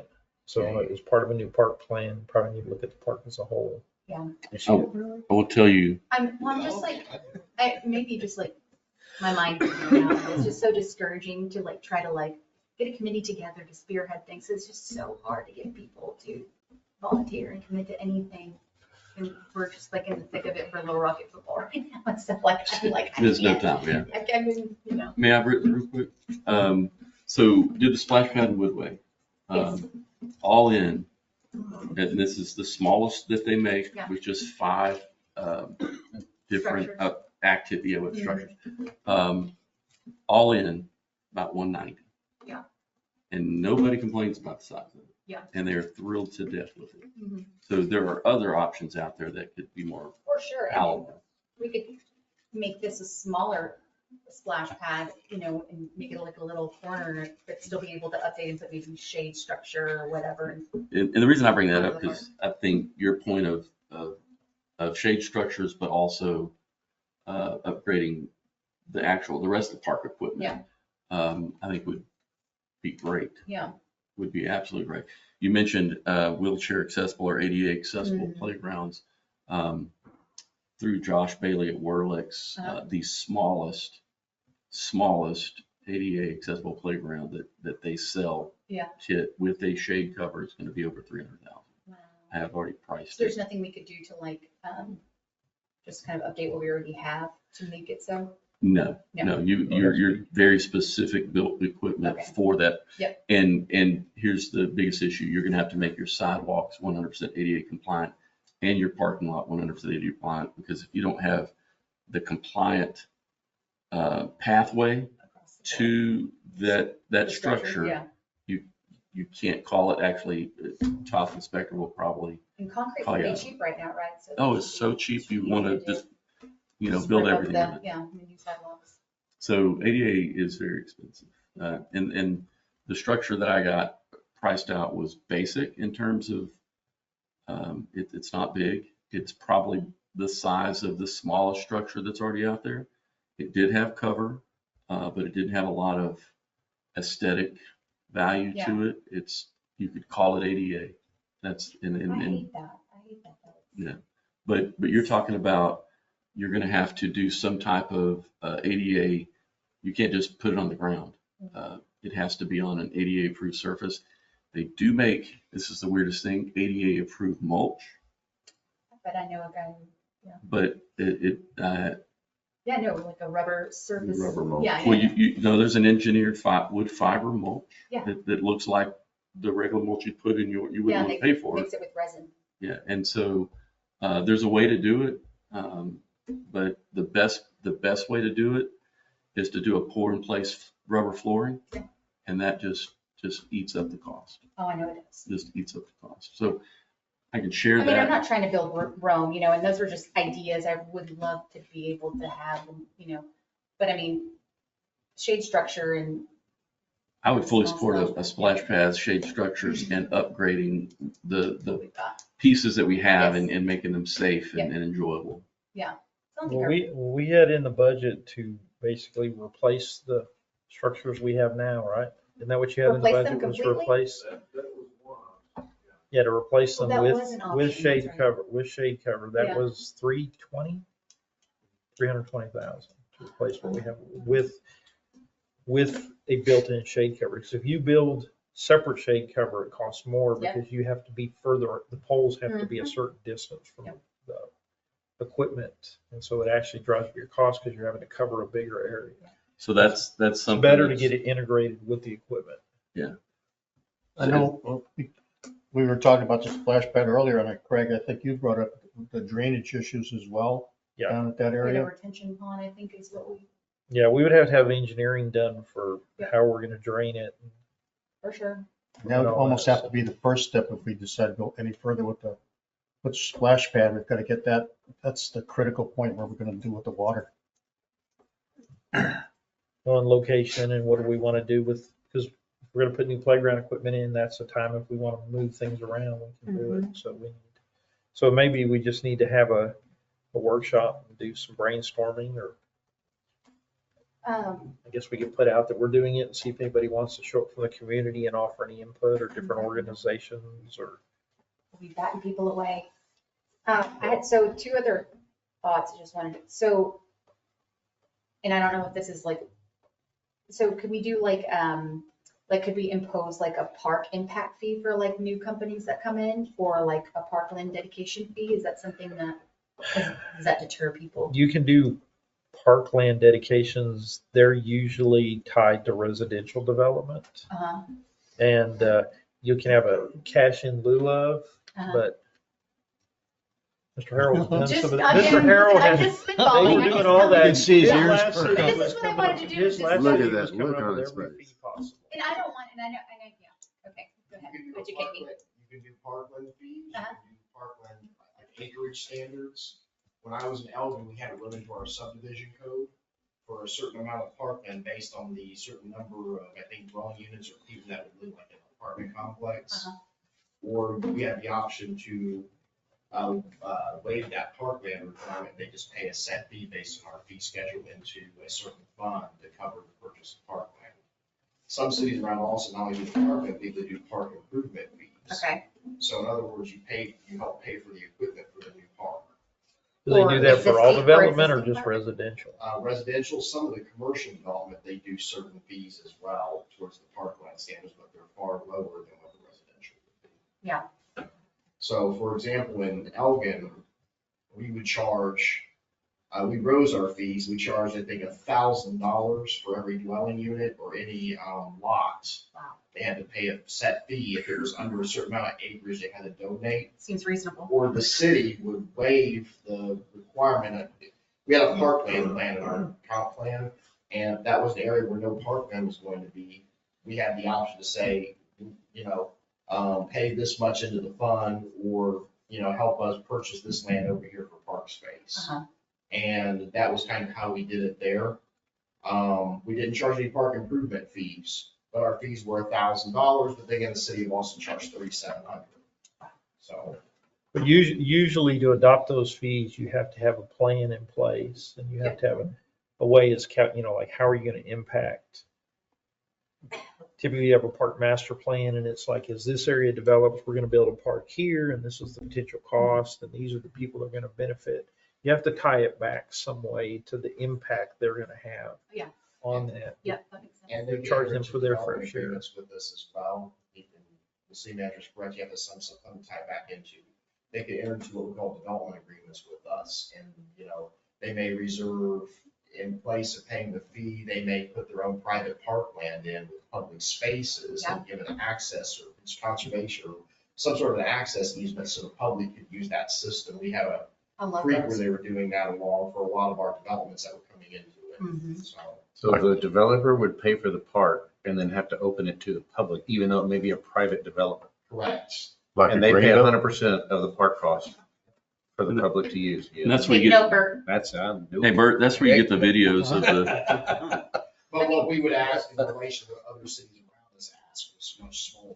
So they're used to developing in the Austin area, which is, there's a lot more requirements developing in the city of Austin or some of the inner suburbs. We're kind of on the edge. So stuff that we would ask of them that was in our codes was less than So they were what like, we would do. Sure. And then and also we did give carrots as well for doing what I Right. said earlier, we may allow them more density or, Mhm. you know, make a little bit smaller roads, something to offset the cost of doing that. Yeah. So it wasn't necessarily stick or a demand, it was a carrot as approach as well that we. And when you think about $1,000 a lot, I mean, if you have a 300 home subdivision, that's 300,000. That won't touch the size of that the park is needed. So that's Yeah, this more of could like a segue studied into the impact of. next agenda item, you know. Yeah, you're typically when you, and I've never done a park impact fee, so I don't know the statutory requirements. I've done utility, but typically you have to tie the cost you're charging back to the impact they're having. So if you're saying, we've got this density developing here, we need this many acres of parkland to serve that, these people are gonna be whatever percentage of that impact. Like for utilities, when you do that, you say, you know, they're gonna impact 80% of this cost, but then you're only by law allowed to charge them half. I don't know if that applies to park fees or not. No, it doesn't. It's But just utilities. typically you have to have some kind of master plan and some kind of standard set ahead of time. Yeah. So, but typically it's not to do what you already have. Okay, so not for You're upgrade. typically Well, not, unless you're doing the upgrade. If you say, we have Pepperell Park, as these new developments come in, more people are gonna use it, so we wanna add additional Mhm. features to it. Yeah. Then you could potentially tie it to Yeah. that, but you can't necessarily do it to replace what you've already got. Mhm. Yep, that makes sense. Well, could it, I mean, so the next item for discussion is the youth sports complex. I mean, could something like that be implemented for like a sports complex? Are you trying to make an indoor complex? Are we done talking about the splash pad? I'm sorry, yeah. Yeah, I would like to have a workshop or something, upgrades, something for the park, future plans. Isn't that great? Could that be a workshop tied to both of these agenda items and as well, you talked about a committee, I'm booked, but if we tied them both together, you know, I think you should. I think they are. And- I mean, and then most I cities would our be- size They go have more hand than in one hand. park. I would help spearhead that with you all day. Most cities our size have more than one park. Yeah, Yeah. so that, yeah, so to your point about having, you know, somebody to lead that, I would jump on that together as a package. Yeah, all for day sure. long. I'm just saying, like, when I'm talking about like making a committee where you know how hard it is to Yeah. get people to. Yeah, I think But we, it's good to have some public input in your committee. For I sure. think we would Yeah. get some, You will get some help on Yeah, this. yeah. the, I'm the, just discouraged right the now. majority of the No, you can get. Little League board would Yes. gladly give Oh, us yeah, their for input. sure. You're right. When you. But throw you in would the want sports to make complex, sure it- that you have X amount of only representation of Little League. that Yeah, You have the for sure, citizen for sure. participation, and you have people that had kids and people that didn't have kids. If you can try to get that. Yeah. You can get them. You only I- need 5 or 7. Yeah. If there's Well, 2 of you. I will say this, I mean, when Linda came in and was asking about the splash pad, I must have missed a meeting somewhere. Because she was coming to us, it felt, this is just my opinion, she came to us asking, hey, where are we at with this? What are we gonna do? Yes, no, I felt very, yeah. And then at the same time, I was thinking, well, I thought Chamber was gonna get us some stuff, which I know we had some stuff. So I was kind of waiting on Chamber. So it's kind of like, we're absolutely right. We need to have a third party, you know, a group that's leading this that we can approach, because it's not council, it's not City of Robinson, it's not, if it's not Chamber, then it has to be a committee like the old park committee. I mean, you would have chamber members have on there, chamber- so that chamber we members would bring get it. representation. But it's not someone from the same city where you at. Yeah. Well, Right. I think, I'll just back up. This is a much larger scale of the flag project. You know, the chamber wanted to have a flag at the park. And they actually, I think, donated $1,000, which covered about 15%, 18% of the cost of putting in the flags. And then every month is, where are we on the flag project? It's kind of saying that they think if Splash Pad would be really good for the Yes. community. I don't know that they're willing to. But they got a flag. Yeah. So Yeah, I'm not 'cause going to we- knock we- the chamber for coming Yeah. and making a We squeaky took wheel money. and making something happen. But So the point is that we're gonna have to make it happen. No one else is gonna make it. But you gotta have some kind of input beyond the council, because if the community's not behind it, for sure, your community, you need a you're just, community. it's gonna become you a need negative park and not a committee positive. made of mostly community members. Well, honestly, it's gonna have to be a committee, much like what we did with the fire department. Well, most cities Make a have, post about it. Let's see how much we actually like activity we could get. well, but at the end of the day, it's either grants, donations, or we have to raise taxes. So Right. Well, yeah, that was my next question. The local sales tax, don't we put 1 cent back to lower, we put a half cent of ours goes back to lower property tax and a half cent goes to the county to lower property tax. people don't appreciate that half a cent, so we should just like move it over to. Okay, well, they have to vote to repeal it. But they do. Yes. You can't Then repeal. then they'll know. The citizens have to vote and then you have to tell them how much their taxes are gonna go up when they vote for it. Because they probably have no idea. Because what it they lowers the contribute. taxes right now, probably about 5 cents, lowers the tax rate about 5 cents. Oh, Yeah, for every $1.50 of sales tax we get, we only benefit from $1. The other 50 cent lowers property taxes for the next year. So we don't receive the benefit of every dollar of that, just. yeah.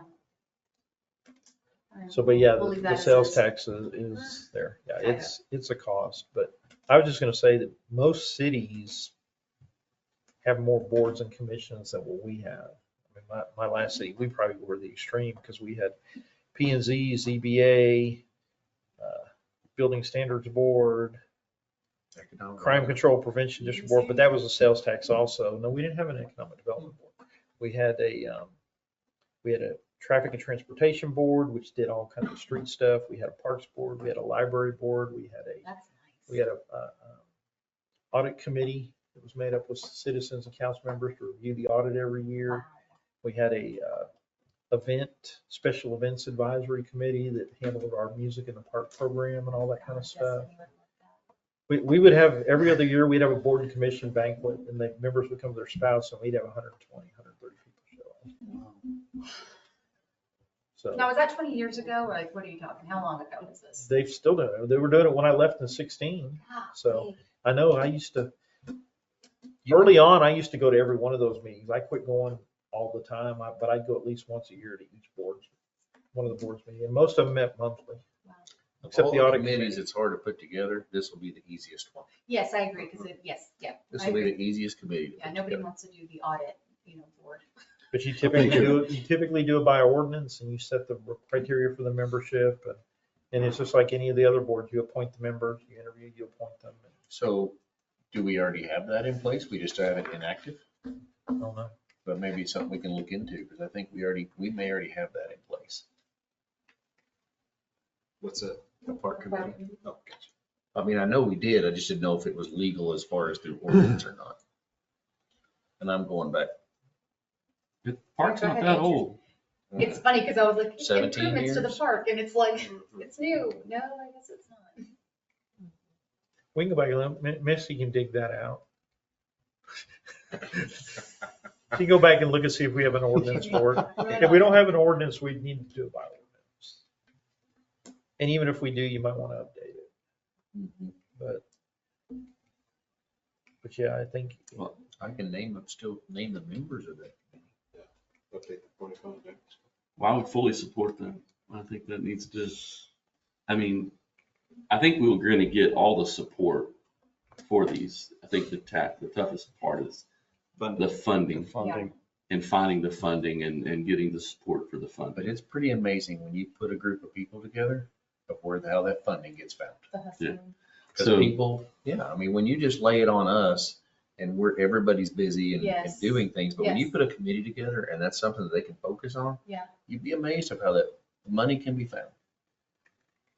Look at you. It may take a little bit, I but know. put it there, Yeah. put the committee together and Go from there. one thing's for sure is gonna happen out of it is there's somebody working on it that's dedicated to working on Yeah. that, on the parks and doing that. Yeah. That's huge. I would certainly help.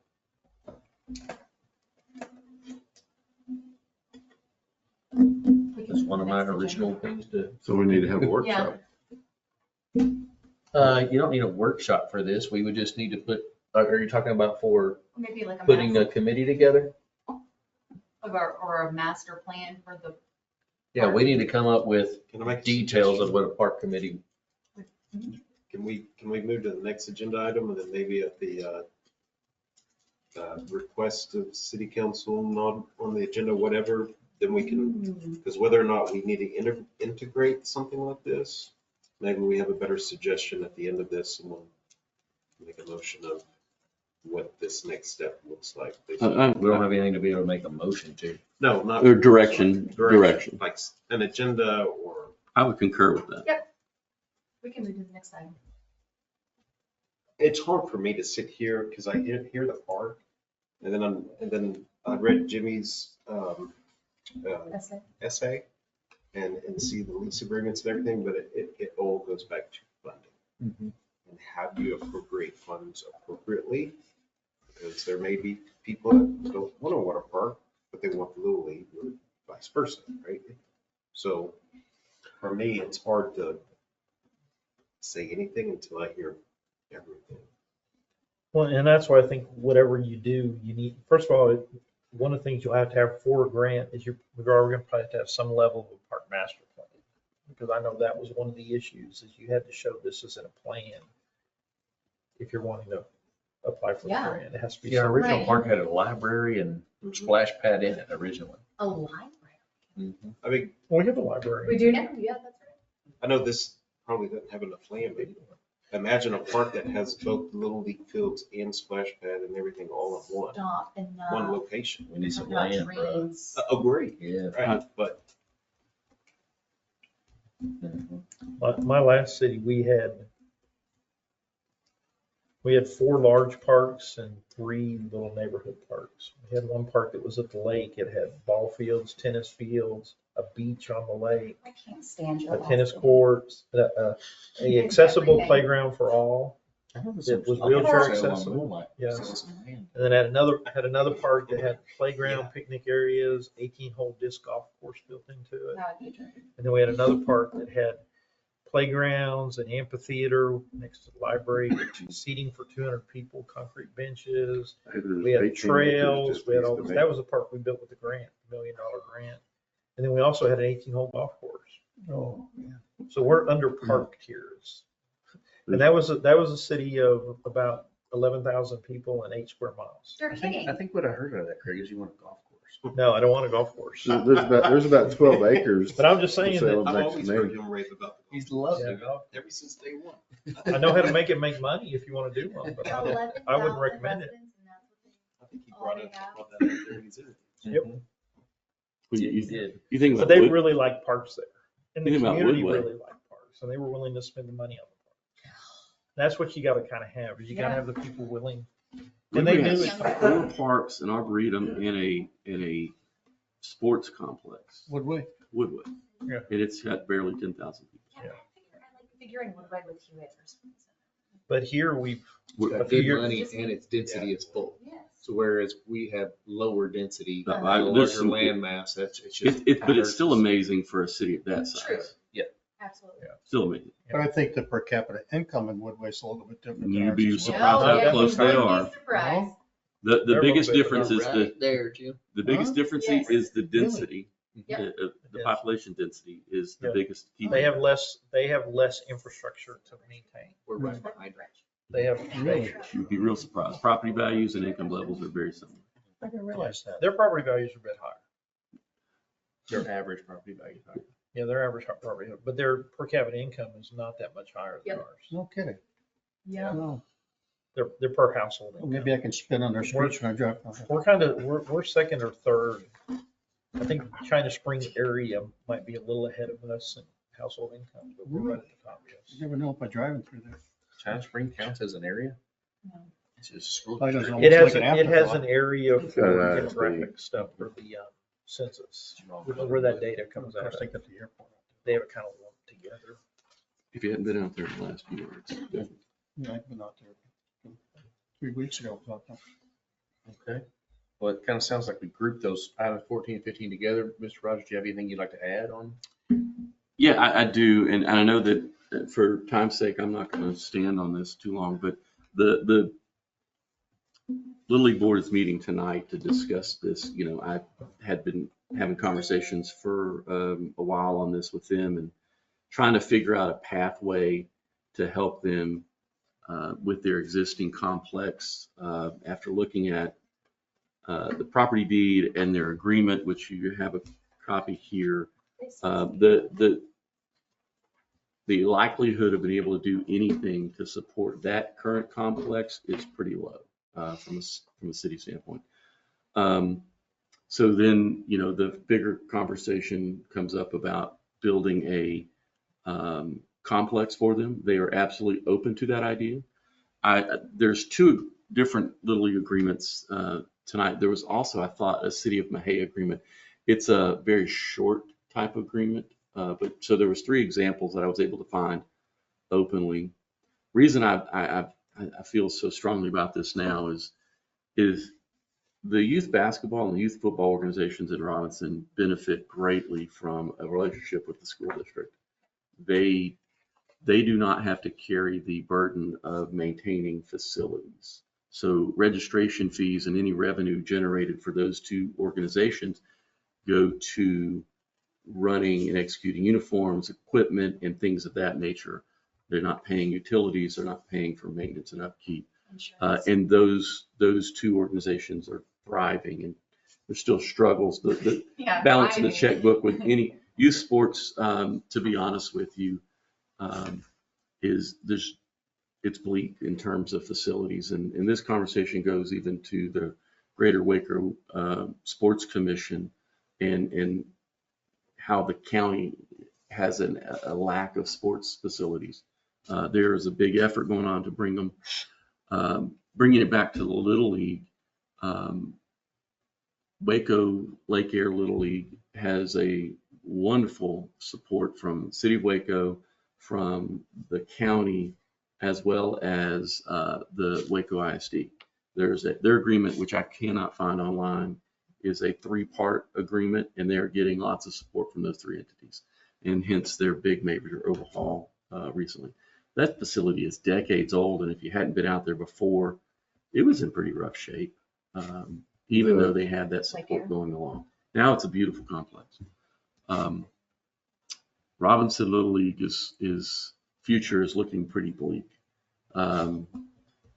This past spring, you guys know about how much the rain we had. It washed away 5 years of blood, sweat, and tears that organization has poured into that complex. It set them back. There's donations coming in here and there, and people donating certain things, but what that complex needs, it can't even touch.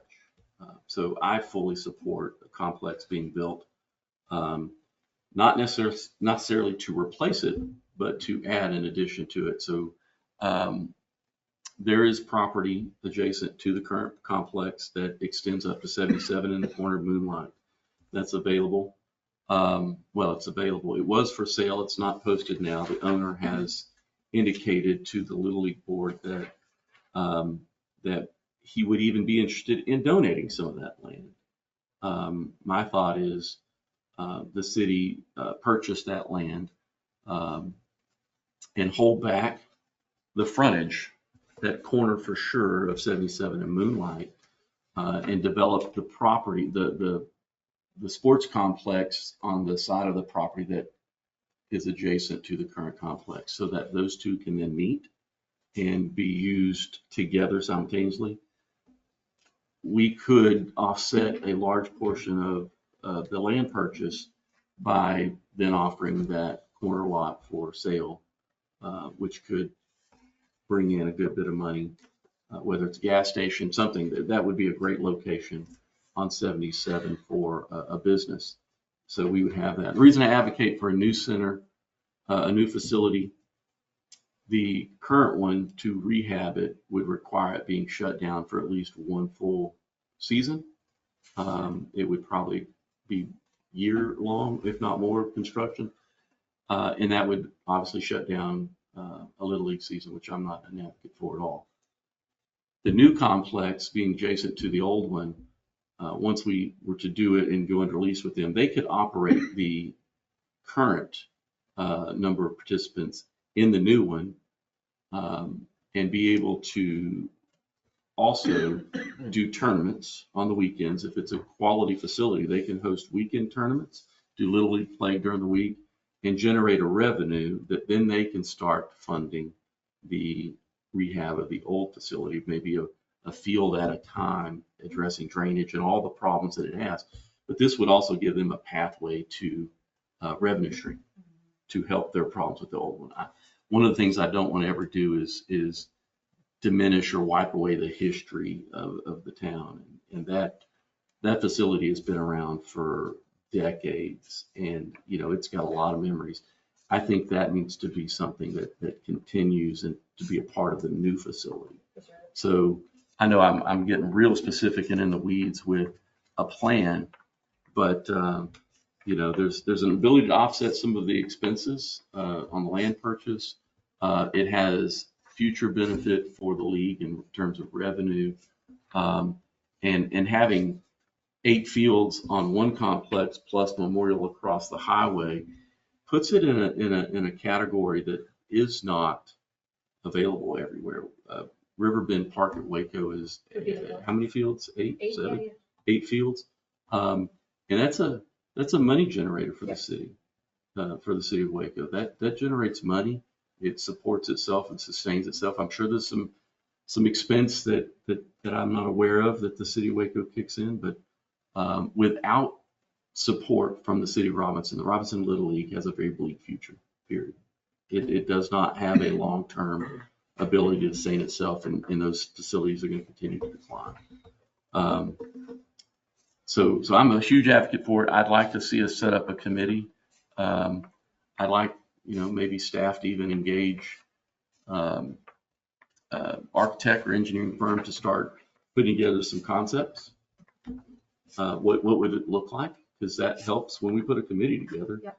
People like to see things. Visual. And so I'd like to maybe see if we can engage an architect to design something, and start putting together a vision, and then assemble this committee. So I'm going to sound really ignorant, but when you say complex, are you talking about the baseball park in totality, like fields, concession stand, Restrooms. So you're not talking, because at first when you were talking about complex, I thought you were talking Thinking about more facility. that one facility that they have where you go in and sign up, and it's just this one big open The area. basketball, the facility up the road. No.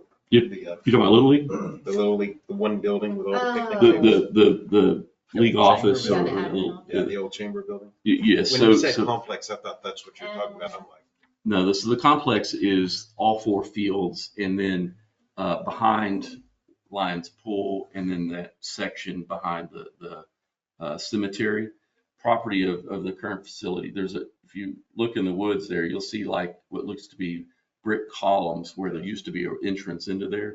That is part of the Little League complex. so that's why I would say my ideal of, I don't know how many acres we're talking about selling the plan. Can you incorporate smaller park with a splash pad there or something like that, right? Start expanding maybe park number 2 associated with that. So when you are having potential baseball tournaments for the littles. I love when there's a park at the ballpark. That's. Right, absolutely. It definitely makes a huge, I'm all for When I what you thought just about that for the described, old but equipment at Peplo, if we were to change those out, bringing that old equipment. there's some wonderful complexes out there. I was at one this weekend in Bedford. So We can't touch that, but it had every amenity that Craig described in one facility on about a 20-acre property. It's a $65 million project, so we're not even in that conversation. But I think 4 fields, restroom, concession. You could do your restroom and concession in one facility, one building. Yeah. The baseball fields that I was at this weekend was about the best setup I've been in a while. Like it really was efficient. Parking was right there. You got out of your car, walked, 50 yards at worst, and you were inside the complex at your field. It's well built, well designed, and it had walking trails in and around it. It had everything you want: disc golf, pond, lake. They call it a lake. It was beautiful. But for us, I think we can include 4 fields, the concession and restroom building, splash pad, playground equipment. I think all of that in one It location would be a dream. adjacent to, and there is enough. I think the 2 lots that I'm talking about specifically are combining for about 14 acres. There is also other property back in there that has been for sale at times. Now, I think one of the lots is that one of those really skinny lots, they want $1 million. It's an insane amount of money for a 60-year-old house and 5 acres. But there's land back there in the back behind that current complex that you could develop that probably wouldn't, you don't have a lot of access from any road. So this would be a great place to put a complex. Yeah. Because it's not going to be residential. But I think if you put something together, and I'm gonna just be honest, if you're gonna put a master plan together, you've also got to identify the benefits from it. Because when I think of Robinson Little League, and we used to play Robinson Little League, and we did, and we left for a reason. I mean, there's a lot of people left for a very good reason, right? So, and it wasn't infrastructure of the fields, right? We have good people on the board now. So if there's that much money spent on a baseball complex or a softball complex, I think the city has to understand what all benefits it's going to bring, other than just the potential Little League, because we've lost, and it might have changed, right? We might have a great number of people participating nowadays, and it's the attendance and the support, the volunteers, the coaches, board members have come back up. I think we had a record They had a record number year. of people that signed up. Yes, last year. they're back. Over They're back on 500. they're back on this peak. Yeah. But to your point, they're still dealing with all the issues. There's no way you're ever going to remove the coaching issues, the daddy ball, the infighting within a board, infighting in such a small town. There's not an organization that's done that, so that stays. Where was it you were saying that this ballpark was? Bedford. It's called Generations Park at Boys Ranch. Boys Ranch is the name of the entire complex. Generations Park is a 3 baseball field complex. That's a city park? It's a city of Bedford park. And I guess they lease it out to. And so this one does not lease. lease. Grass? It is grass. And I would definitely say grass. If you design it well with great drainage, dirt and grass are what baseball players want. Now, Little Leagues like turf because it eliminates rainouts. Well, no, turf is not maintenance free. No, it's a low. Oh, look. That's the selling point. I don't know if it's actually 100% low maintenance. It does require, but turf fields are great because it prevents rainouts and reschedules. You could, if there's no lightning in that rainstorm, you can play within 30 minutes. You can go out and continue. Texas. I would think that most of these parks that are ones that are really nice, the ones that you're wanting to play at, the nice ones are gonna be, I mean, obviously Little League runs March through July. And so they've got to go year round. Yes. Correct. So you've got to support these things year round. So select ball has to play into all this. Yes. Which is a huge need. But I will tell you, so you've played a lot of parks. The majority of them Believe me, aren't turf. I started What's your experience, Jeremy? Are the majority of them turf or dirt? Dirt. What's that? The baseball fields. I wouldn't advocate for turf. No, I'm not saying that. I'm just curious. Turf was the thing that was kicking on. That was when money isn't a 15 problem, years ago. that's when you do turf. When money isn't a problem. And there are leagues, Midway has been on a program to turf all of their fields, all of their Granger complex fields. But they enjoy a very good financial support from their community.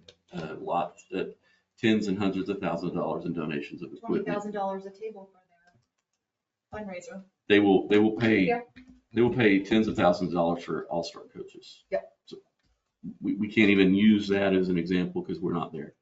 But we could build something that we can afford, that will last us well into the future, that will serve that Little League as a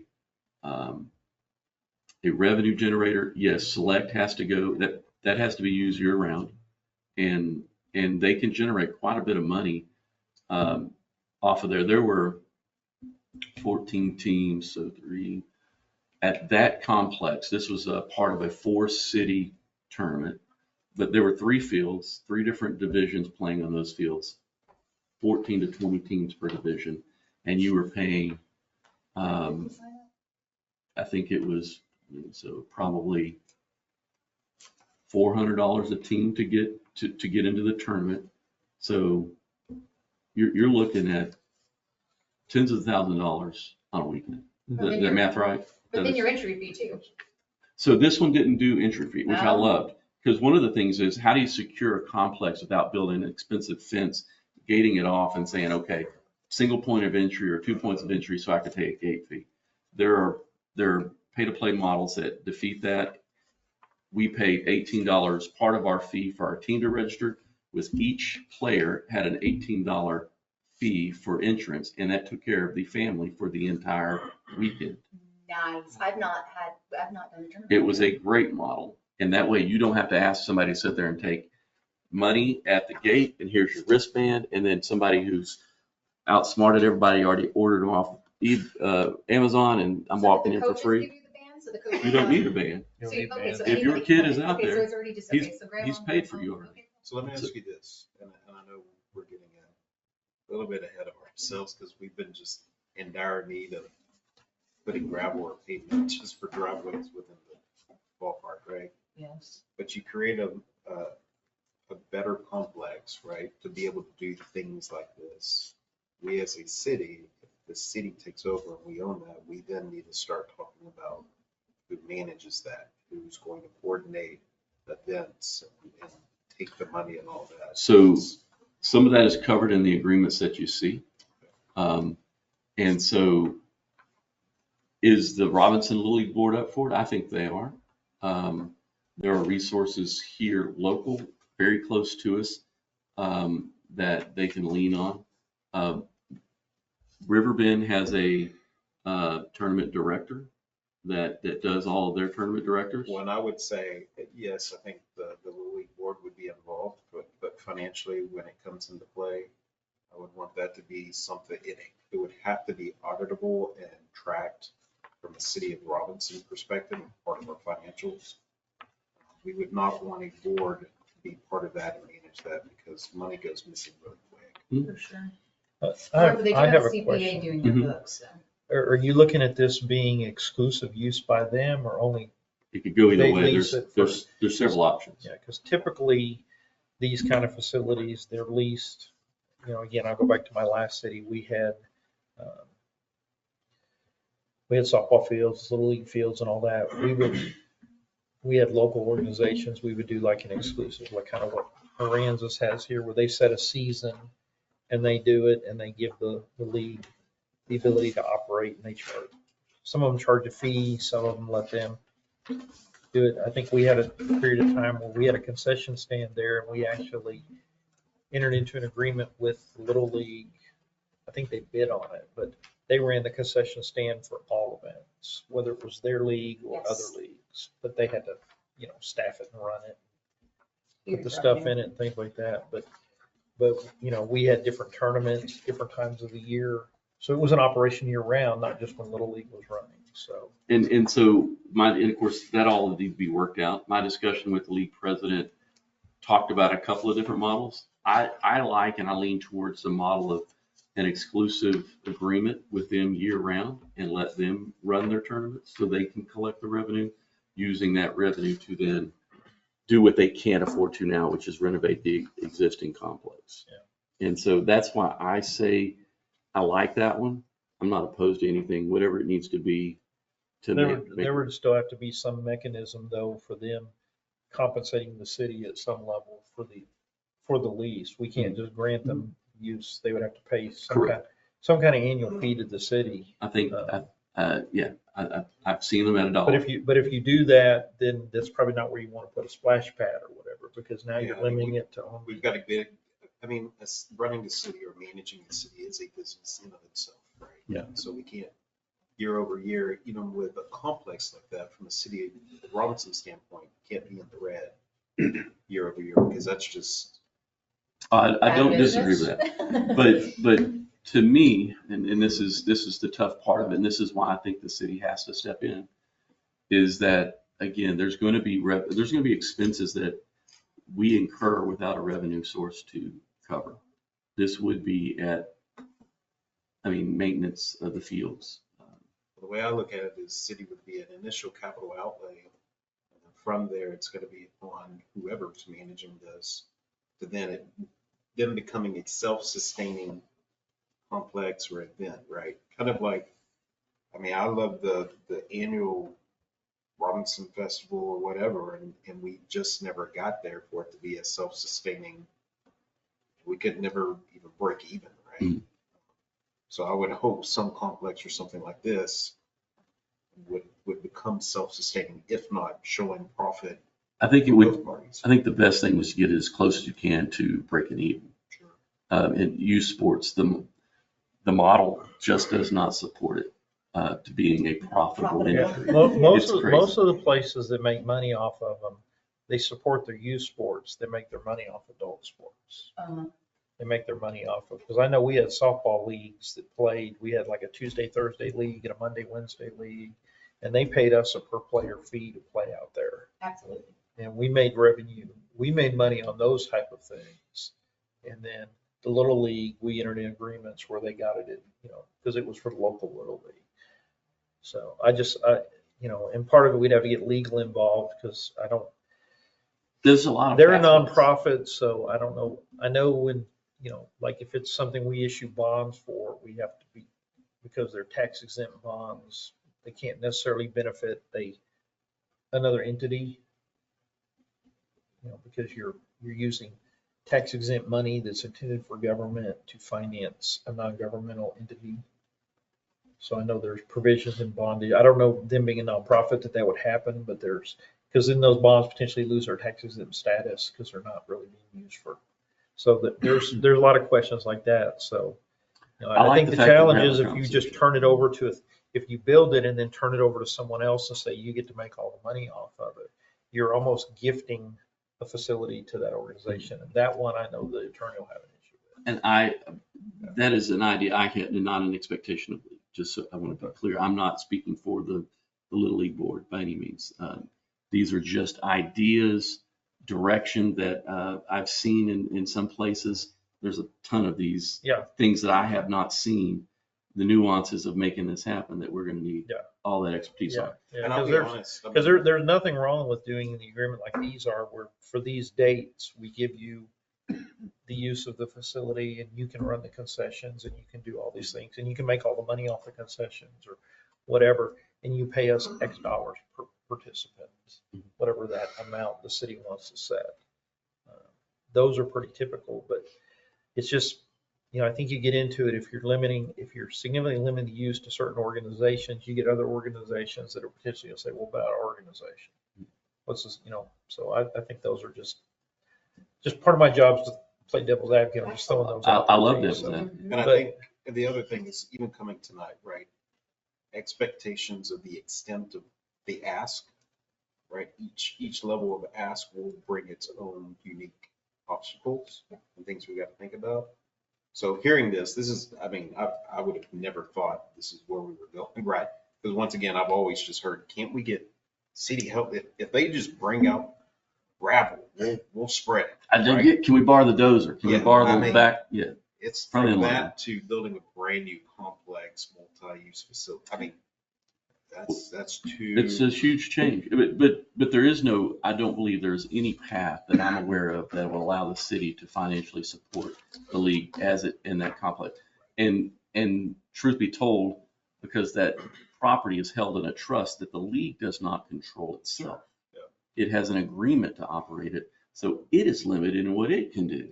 So there's just no way for us to even help in that situation. And you're right. The only thing we can do as a city is to go and fund, do an capital outlay, build a new park, a new baseball complex facility, and the Little League as an organization, then leases or whatever the facility from the city of Robinson, and that's where part of their dues goes to help fund, and we as a city to give back, try to make that as cost affordable as possible to all of the families. And then we've got to make up the money elsewhere, whether it's concessions or like for the city. I see the model. I mean, it was in the back of my mind. How does the city recoup its expenses? Not necessarily the capital, but the annual, because there's an annual. There's models where we talk about turf management. That's on the Little League. Do they mow it or does the city mow it? Does the city replace the infield dirt? Does the city go in there and put the clay bases under the pitching mounds and the home plates? Do they set the Parking all lots, of that little stuff? scoreboard lights, lights All of for that. the kill. Yeah. All that needs to be worked out. There's some of these agreements, is Mahia is it's a simple one. Here's the property, you guys do it. You mow. All of it's y'all. And my step grandfather helped build that park in Mahia. It's named after him. So I really, really want to see this come to fruition in the city of Robinson. I'd love to have just been able to find a path to say, hey, well, let's do what we got to do on that existing property. But I don't see it. I wish it was there, but I think this is the best way to, when thinking of the future generations of Robinson youth that are going to play baseball, this is our only shot. You know, whether we can afford it, that conversation is in the future, but you know, I think this is the way that we find out. There's not a bunch of benefactors, not a bunch of people donating out there. It's champagne taste on a beer budget. You know, we don't have that luxury that other leagues have. So we are the only hope for that baseball to continue in town. That's all I have.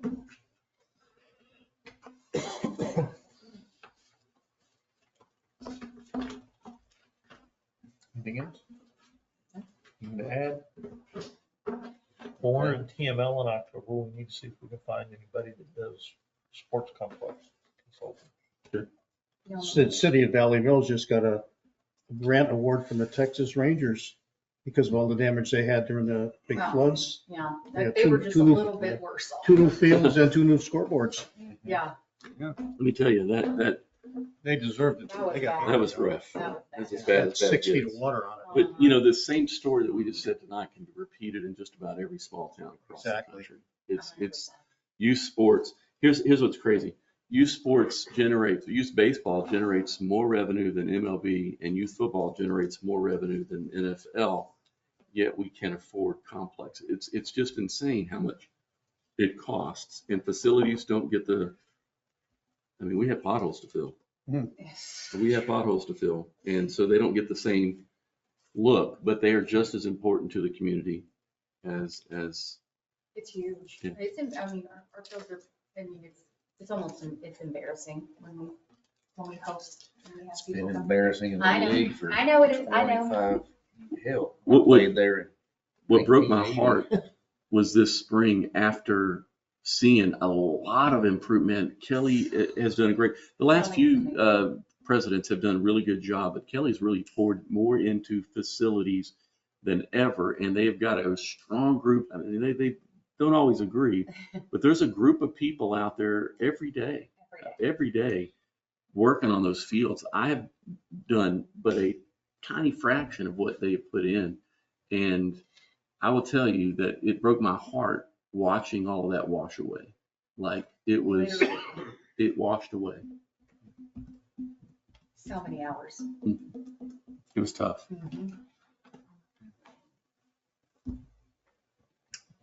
Well, so we will continue this. We'll get some more information together and personally, I would like to see these two, like we said earlier, combined together into an overall park committee style where we're looking at not just a splash pad here or that, but let's look at all of it and see what we need to do in the town and plan for the future. Obviously, there's some things that we'd like to plan for sooner, so prioritize those, but. All right. I'll look at. If that's it there, we'll move to 16. Mayor and council member updates and requests for items placed on future agendas. Mr. Baker? My wife is having cochlear implant surgery tomorrow at 9:30 in Dallas. I Prayers with you. appreciate some prayers. That on the agenda. Anything, Ms. McLean? No, unless we need to put anything about future discussions of what we've just already discussed. No, that'll be there. So, yep. Mr. Stabler? Yes, sir. Mr. Master Jordan? None. Mr. Rogers? None right now. I'm gonna meet with Craig hopefully this week and possible. All right, and we will adjourn at 8:01.